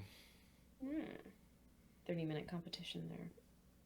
Yeah, so it's about all he did at the AMFO. Okay. Yeah, I mean it was weird. It was like we were gonna do a demo at some point, and the weather got weird, and so we just sat there and drank and cooked food. Oh, so this is the Glass Olympics. Last year was sponsored by Griffin Glass. Oh shit, the homie. And Carlisle. Nice. Yeah. So yeah, if you guys are at Melt, consider this. Head up by the food hall at some point, because I'm sure you're gonna eat, and look for the posters and see what competitions you could potentially sign up for. It's assuming they do this again. I don't know what else are they gonna put in that spot. Oh, I don't know. It could just be set up for demos. You never know. I just wouldn't promise anything unless it's on the agenda for sure. That's true. I don't know what's on the agenda. I didn't even know if this was. This was a lot of fun. So last time, yeah. Yeah, I imagine they'll do it again, but you never know. And if they do, it could be in a different place. That's true. They'll tell you where everything is. Don't get me wrong. If you guys come out, it's like summer camp. There's like orientation, and like the first night. Gosh, the last night, the party was crazy. Remember that giant bottle of champagne? No. Remember Sean brought the biggest bottle of champagne ever?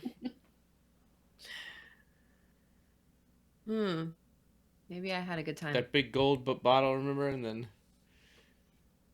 No? Yeah, I don't know. That was one of those nights that I don't... I could probably find footage of it, actually. I don't remember the last part of the night. Yes, Carrot passed out. No, wait, are we back to the beginning? No, this is a different one. Okay, so they got a different tube out now. Yeah. Just had to see where we are in this series of videos.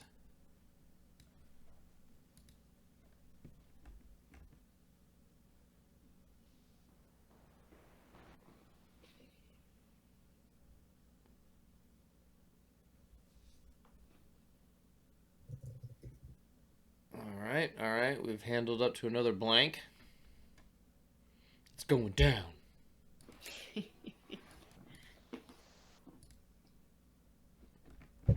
Yeah, East Coast Melt is just a tremendous amount of fun. There is so much to do. There's too much to do. Like, you have to make... It's like a festival, you know? You have to make some tough choices. You know, you got two of your favorite bands playing at the same time. There's some overlapping sets. It's just how it is when there's that much dank stuff to do in 1 week. Yeah. Yeah, Dave says he didn't know they had such events, all kinds of fun. Yeah, there's like a fishing tournament. There's all kinds of stuff. There's a skate park. They had a go-kart race thing at one point. Really? Yep. Huh. Yep, and then last year they kicked off a new tradition. Oh shit, Emery's in the house. Good to see you, homie. Hey, yeah. Holding it down in Norfolk still, huh? I'm out, baby. I moved. So, yeah, Emery, the homie out there, you guys, he used to live right around the corner from me.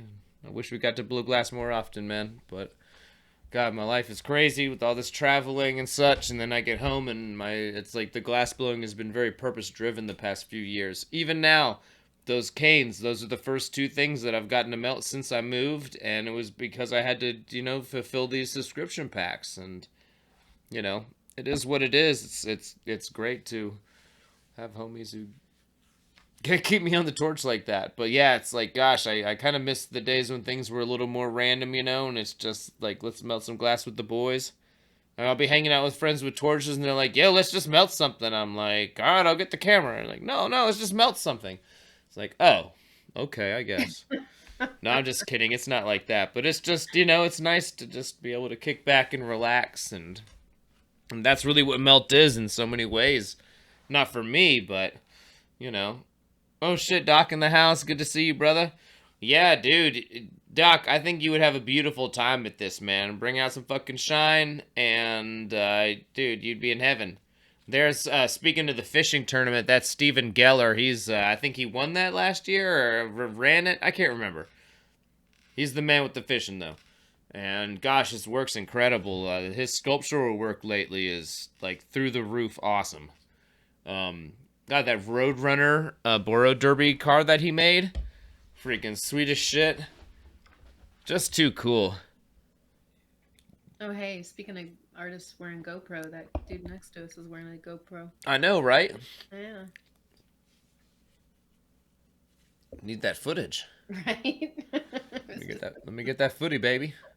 Okay, so it looks like what's happening here? This is gonna be the bowl of the chillum. I don't know, one-handed thing here. I'd just be like, yo, man, go smoke a blunt. I'm gonna do this whole thing one-handed, no problem. Right? Like, this is the safest thing for us here, is to just let me do it one-handed. I got that. You know, I was like, it's one of those things that I recommend people don't do. Like me, like, before my, like, two-handed hollow fundamentals were truly together, I had jumped deeply into the world of making milli. And you know, I mean, it's my bread and butter now, no regrets. Like, I really got obsessed with making milli, and I wanted to get as good at that as possible and focused on it so hard.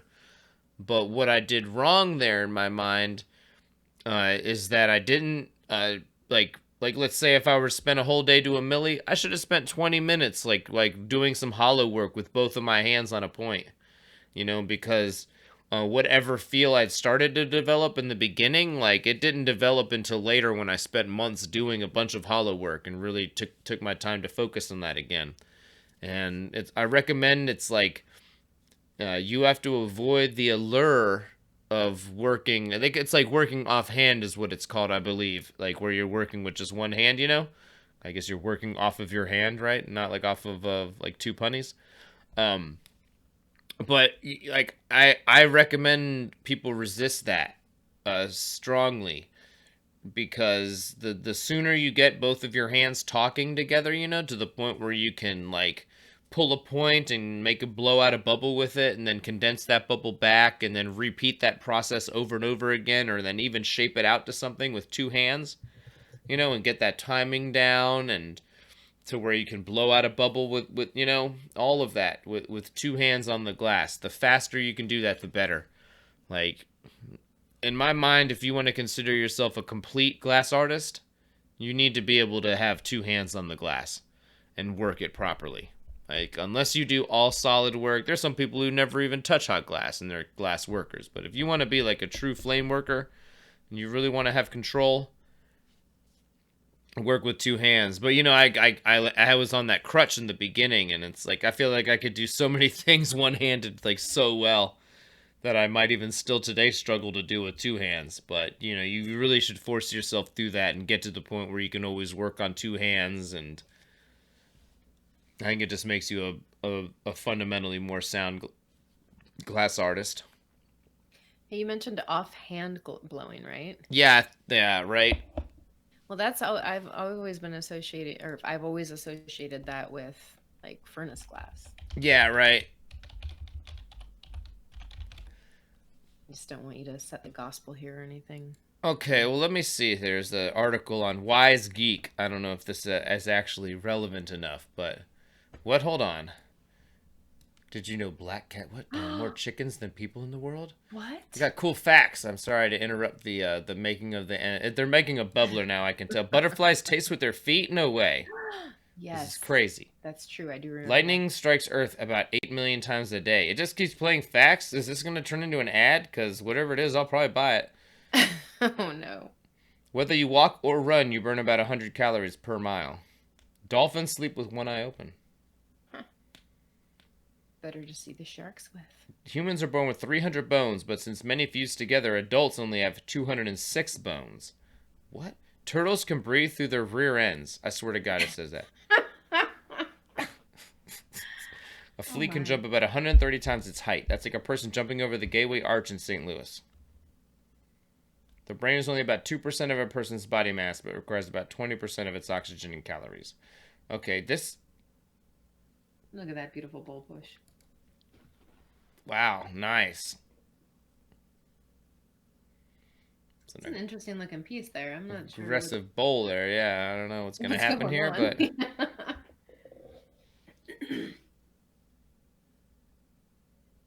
All right, so this is the functional category. So it looks like, yeah, well, yeah, you said bubbler, so.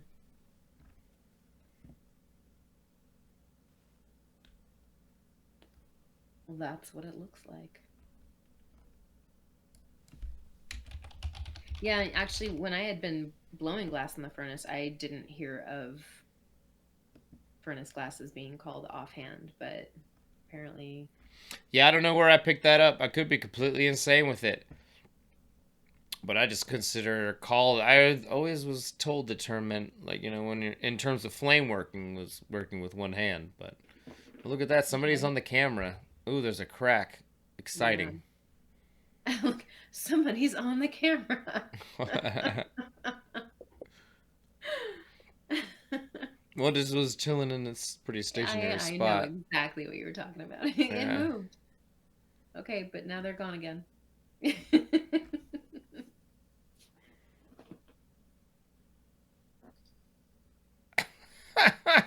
Guys is watching like... Man, that thing is... It was pretty. It was. Now it's a bowl that only mother could love. Aww. I'm just kidding.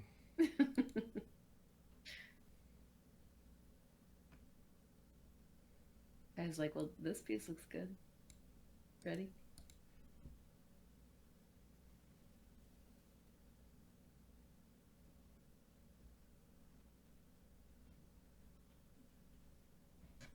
I'm still trying to think about that no tool spoon.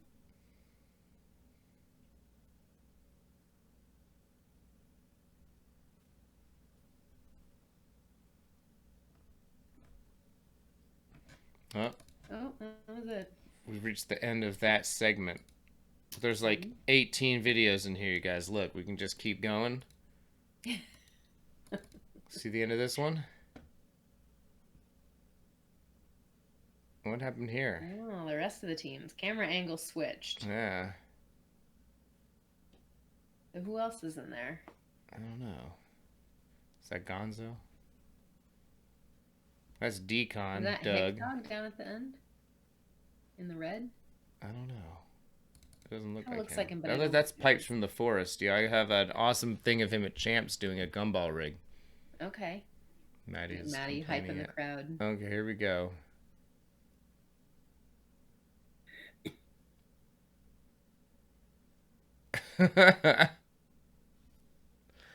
It's fun watching fresh footage together. I have not had the chance to watch this because I didn't film it, and there's been so much to fucking deal with from Melt that I sorted this into its folder, and that was it for me. So we're kind of getting to see this the first time together.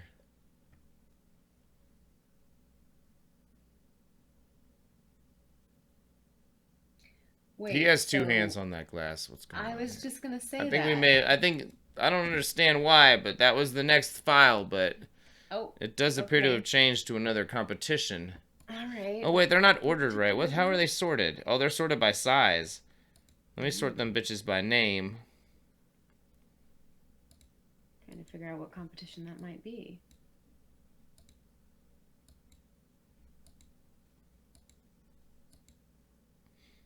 I don't know about this.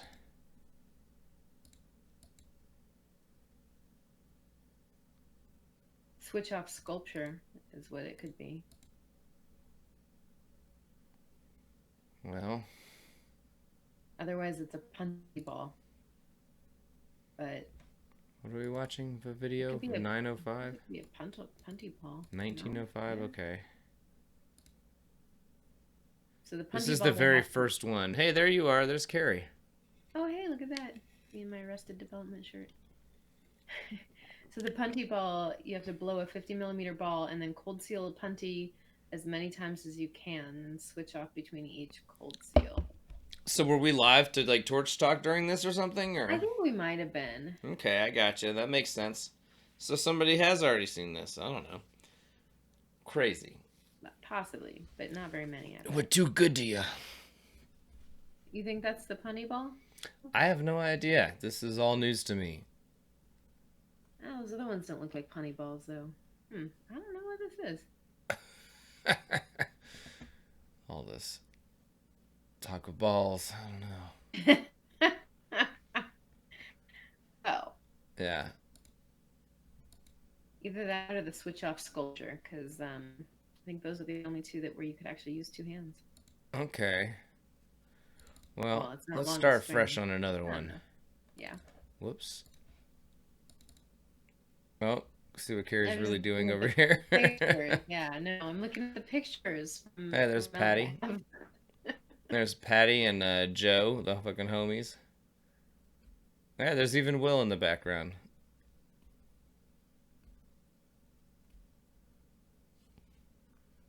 Everybody these great coffee mugs, but most people didn't check their bags until the last day, so they didn't realize that they had coffee mugs. Yeah, that's true. You got these sweet mugs. When I was up there doing work on the cabins, there was like tons of them still left. We were grabbing a new one every day for coffee because we'd forget them, and we had a new one for beer. It was great. No dishes for us, fools.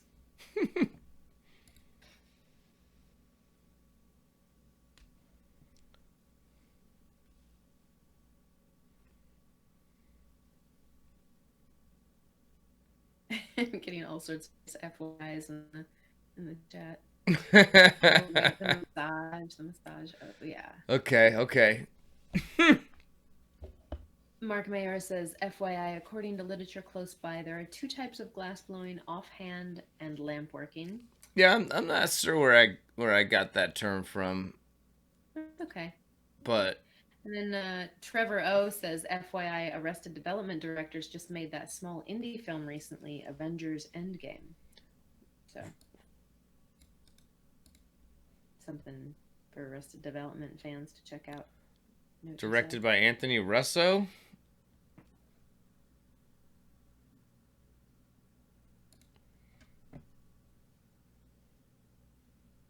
They're known for their work on the comedy series Arrested Development, for which they won an Emmy Award. Interesting. What are you doing? Do you see Maddie right now? What is he doing? Oh, what? Okay. Ah, this is sick. Oh my god. This episode just went platinum. Use the fucking coffee mug to make the loop. Hell yeah, that was doing, great. Maddie? Okay, all right. That was awesome.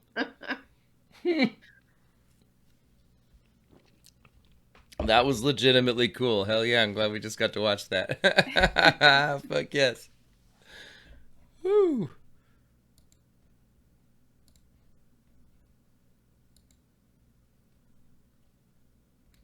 I gotta step away for just a moment.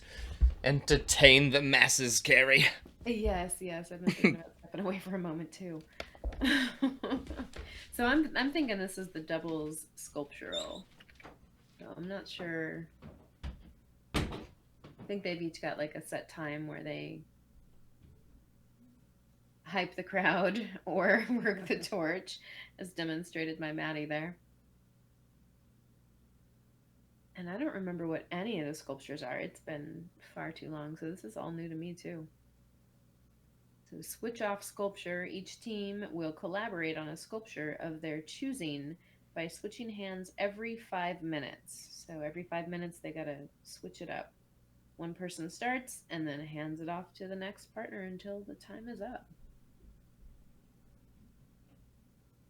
Yeah, I'd say Maddie and Kai are definitely an engaging team. They were entertaining for sure.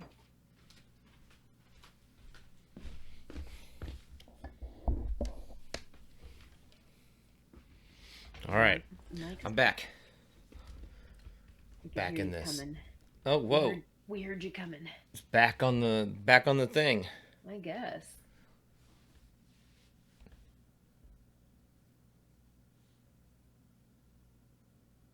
A bubble wand? That's my guess. They're making a bubble wand. Mm-hmm. No? Maybe not.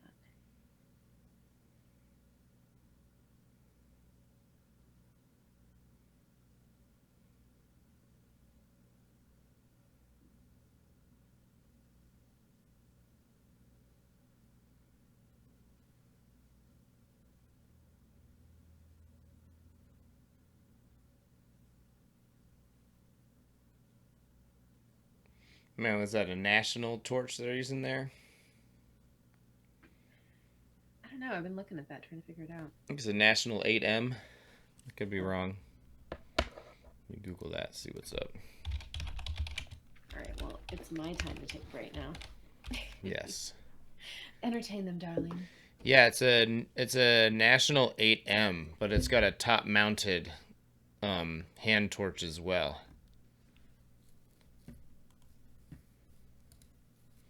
Yeah.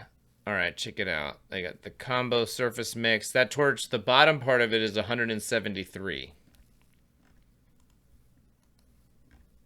So very cheap for apparently a 21 slot surface mix tip that goes on that piece.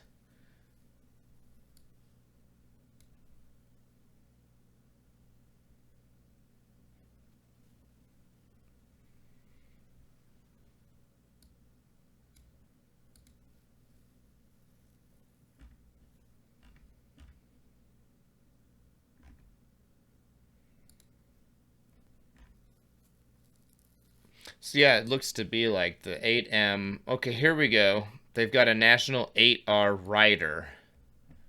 I'll just pop this up to show you guys. So that's the 8M. And then it's got this 8R torch. So the top torch is 113 and the bottom torch is like 170 something. So you could have like almost a Red Max style setup for like fucking nearly like $350 or something. I don't know, whatever. So yeah, nationals are very reasonably priced. Yeah, I was looking at that and trying to figure out, is that a Red Max or a Stax? Or... I got the 8M combo surface mix, but then I don't know what. Wow. I think that might not come with a tip. Not included. You have to add a tip. Wow, so with the tip though, apparently, yeah, with that tip it's 270 actually. So it comes in closer to Red Max price if you add that top torch. Like here it is, for example. Oh, I see. Yeah, see, that's what it appears to be on there, is that SM21 tip. But then it's got that rider that I was just popping up earlier. So it's 270 plus 113. So what is that? That's a bargain. That's 383. 383 for this setup that we're watching right now. Seems versatile. That's pretty damn reasonable, right? Yeah, that's like cheaper than a Stax or a Red Max for sure. Yeah, but it's it's a national. It's they're just kind of brutal workman's torches. I can't say I've ever used that SM21 8M. I know people talk about it as like a really good, solid, cheap torch. So yeah, they're making a series of rings here.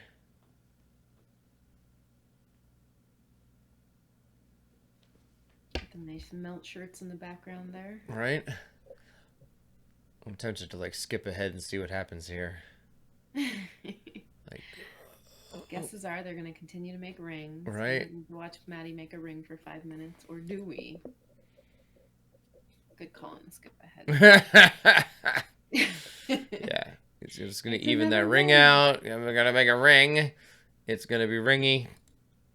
It looks very ringy. Kai has stepped in for the ring assist. No, oh, this actually looks interesting. Hold on. Yeah, check it out. Kai's coming in to do his own ring a different way. Check this out. Look at this. Oh, shit.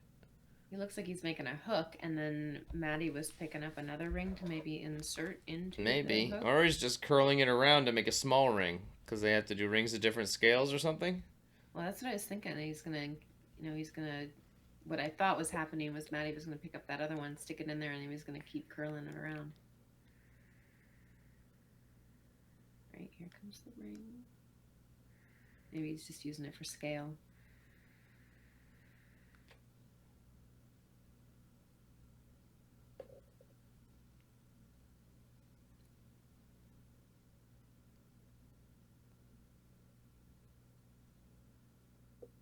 That was some smooth curving, though. Look at that.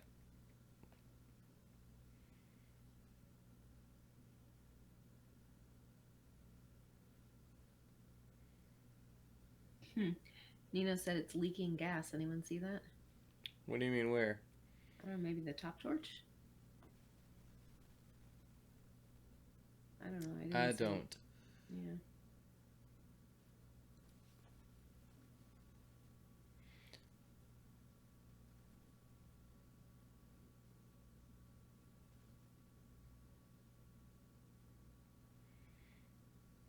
Alright, so we got another ring.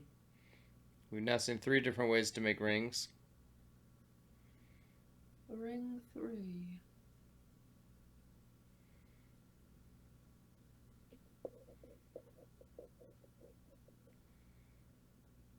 Okay, check it out. Here we go. See? So they're making a bunch of bubble wands.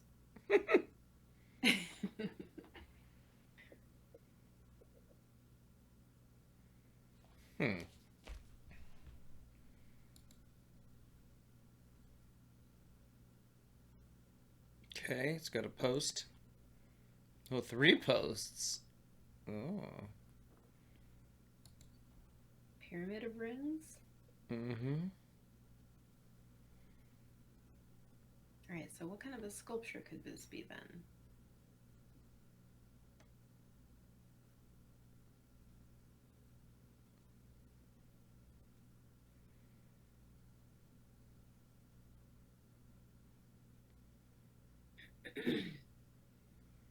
Okay. Maddie, do your thing.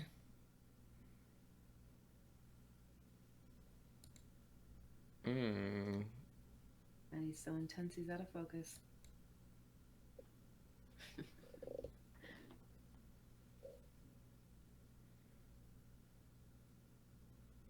Sputnik. That's what they're making. Mm-hmm. That's my guess.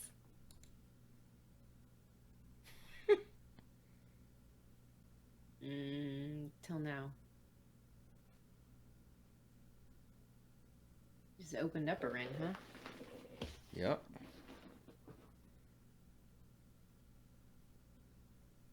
Just drip glass too?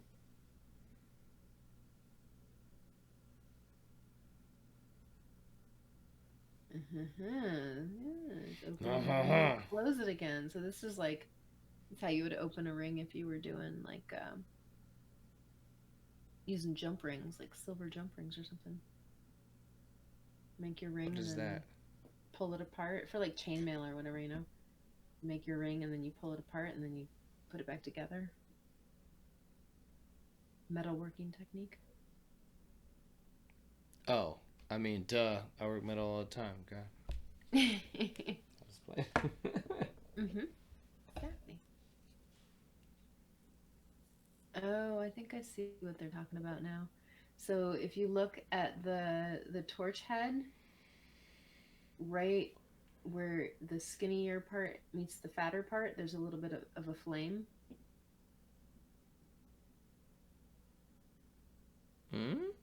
For the leaking. Oh, I see. Yeah. Yo, what the fuck? Right? Damn, dude. Talk about lighters blowing up. Like we didn't see Maddie blow that fucking thing. Jesus. Oh, shit. Oh. Whoa, look at that guy. Good eye. Whoever caught that. Yeah, Nino saw that first, I think. Yeah, or mentioned it jeez. first, at least, yeah. Damn, look at her go. Just talk about fireside chat. That motherfucker's just sitting there crackling. I'm gonna roast some mini marshmallows on that thing. Oh, is that what they do that for? That's why you leave it a little loose. Yeah. Well, so there you go. That's what you get for $270. All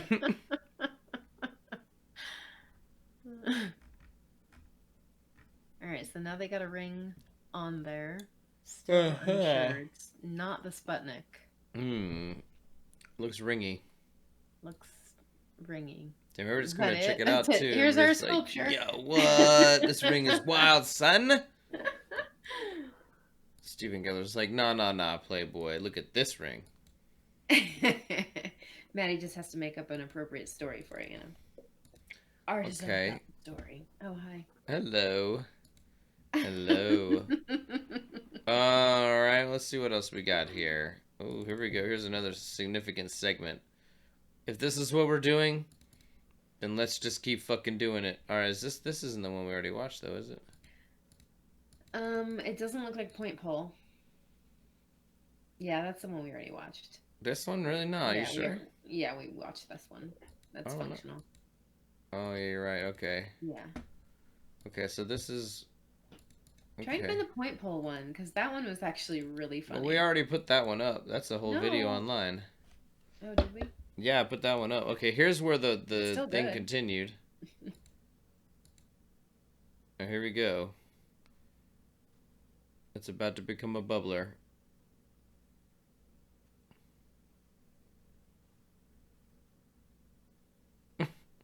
Is that hot? This looks trouble. Oh, he's shaping it. This looks problematic. Throwing it.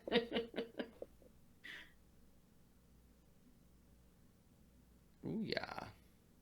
Nice. And he's like... Why didn't they live a little more tube, though? Damn. Well, it might be the one-armedness. Excuse me. Just my guess.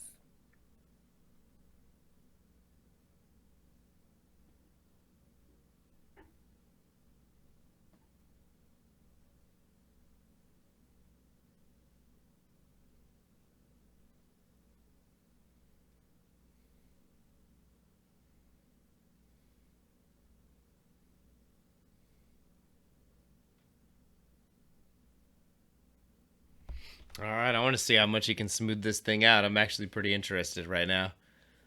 Like, hell yeah, all right. We're settling in. Flat. How much can he make this look smooth? He's got a hard lie ahead of him. It's not going to be an easy shaping. Going in for the connection first. Interesting approach. Could have come at it from the bottom, right?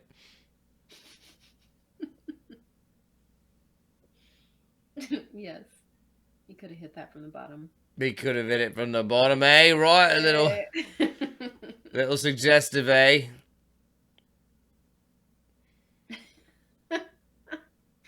that an Australian accent? I don't know.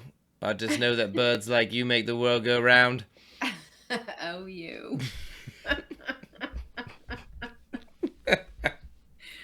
Quasi Beatles. I am all right.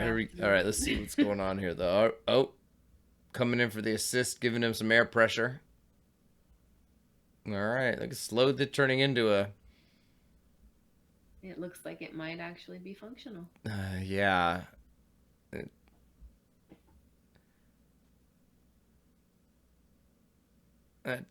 Quite the move for a two-piece here.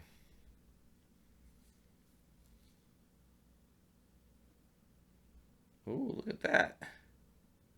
Starting to smooth out.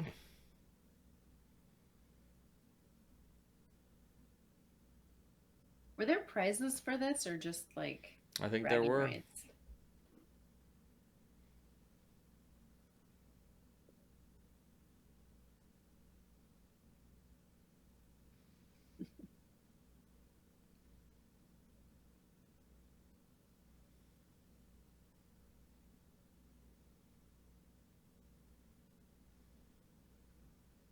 Look at the way they're handling that piece. All right, going in for the flat bottom.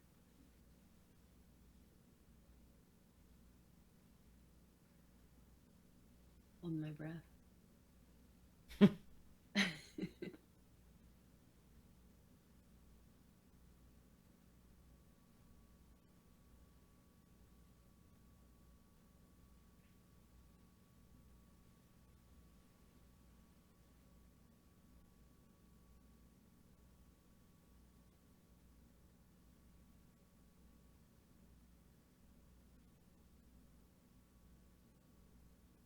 Well, this piece is definitely shaping up. With all those tools and a tungsten pick, I would have made the bowl hole super tiny so I could have kept air pressure for the whole time for the most part, and then just widened the hole with the tungsten pick at the end. Just a thought, but I'm almost certain that would work just fine. Look at this, they're giving it a raised carb. These dudes are beasts. Oh, didn't see that coming, Roy. Not one bit. Brilliant move. Highly unlikely. This could win them the gold.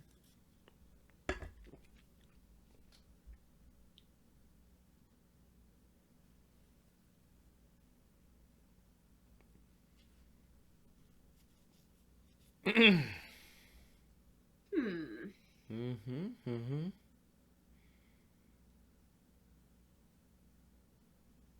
it comes. Get Maddie helping. Can he pop it? We may need the assist. Here it comes.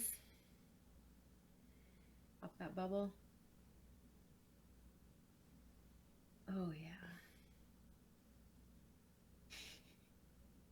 Look at that. Whew.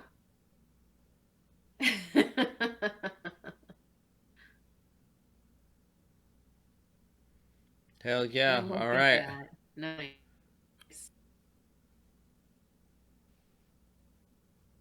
Yeah, it's definitely shapely.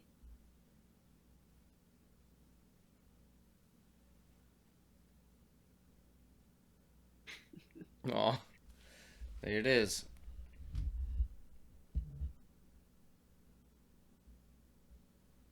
Just in time, it looks like, too. Yeah. Well, that was pretty sweet. Yeah, that's fun. The point pull one, we'll pull that up. Okay, cool. I know a couple people were willing to stick it out. That one, it's seriously entertaining. Not that one all entertaining, but here we go. Team point pull. This one, and like they're telling you that we're live now. I know we're live, okay? 3, 2, 1. Got the audio for you guys.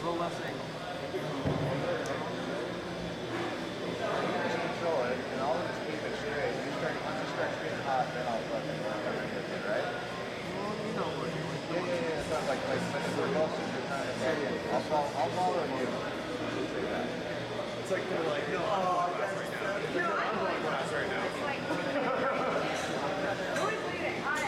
Hand up. When you go out, go up. No, like this. Up, up, up, up. Wait a second. I'm teaching my practice. Shut up. I'm teaching my friend. Okay, my way. See that you look good? Oh, right here. No, stay there. Stay there. Stay there. Okay, towards me. Okay, we're about ready to pull. See, yeah, start go before it's out of your Up, up. Now we have to go fast. Up. Switch. Switch. Switch. Switch. Okay, ready? Pull. Pull.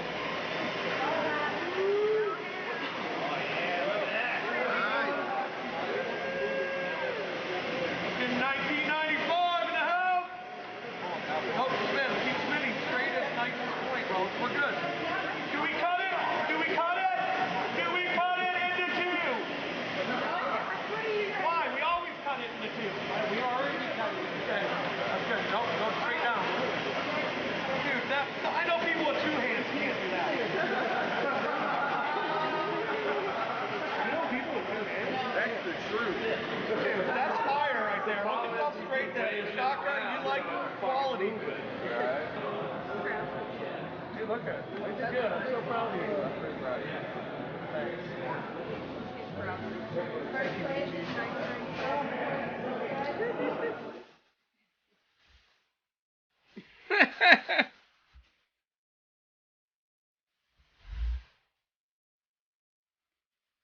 Yeah. So, all right, guaranteeing ourselves a copyright hit for the show, but stand by it. Carrie, I don't think you could hear it, but it was dropping the "You're the best." Remember? Yeah. So.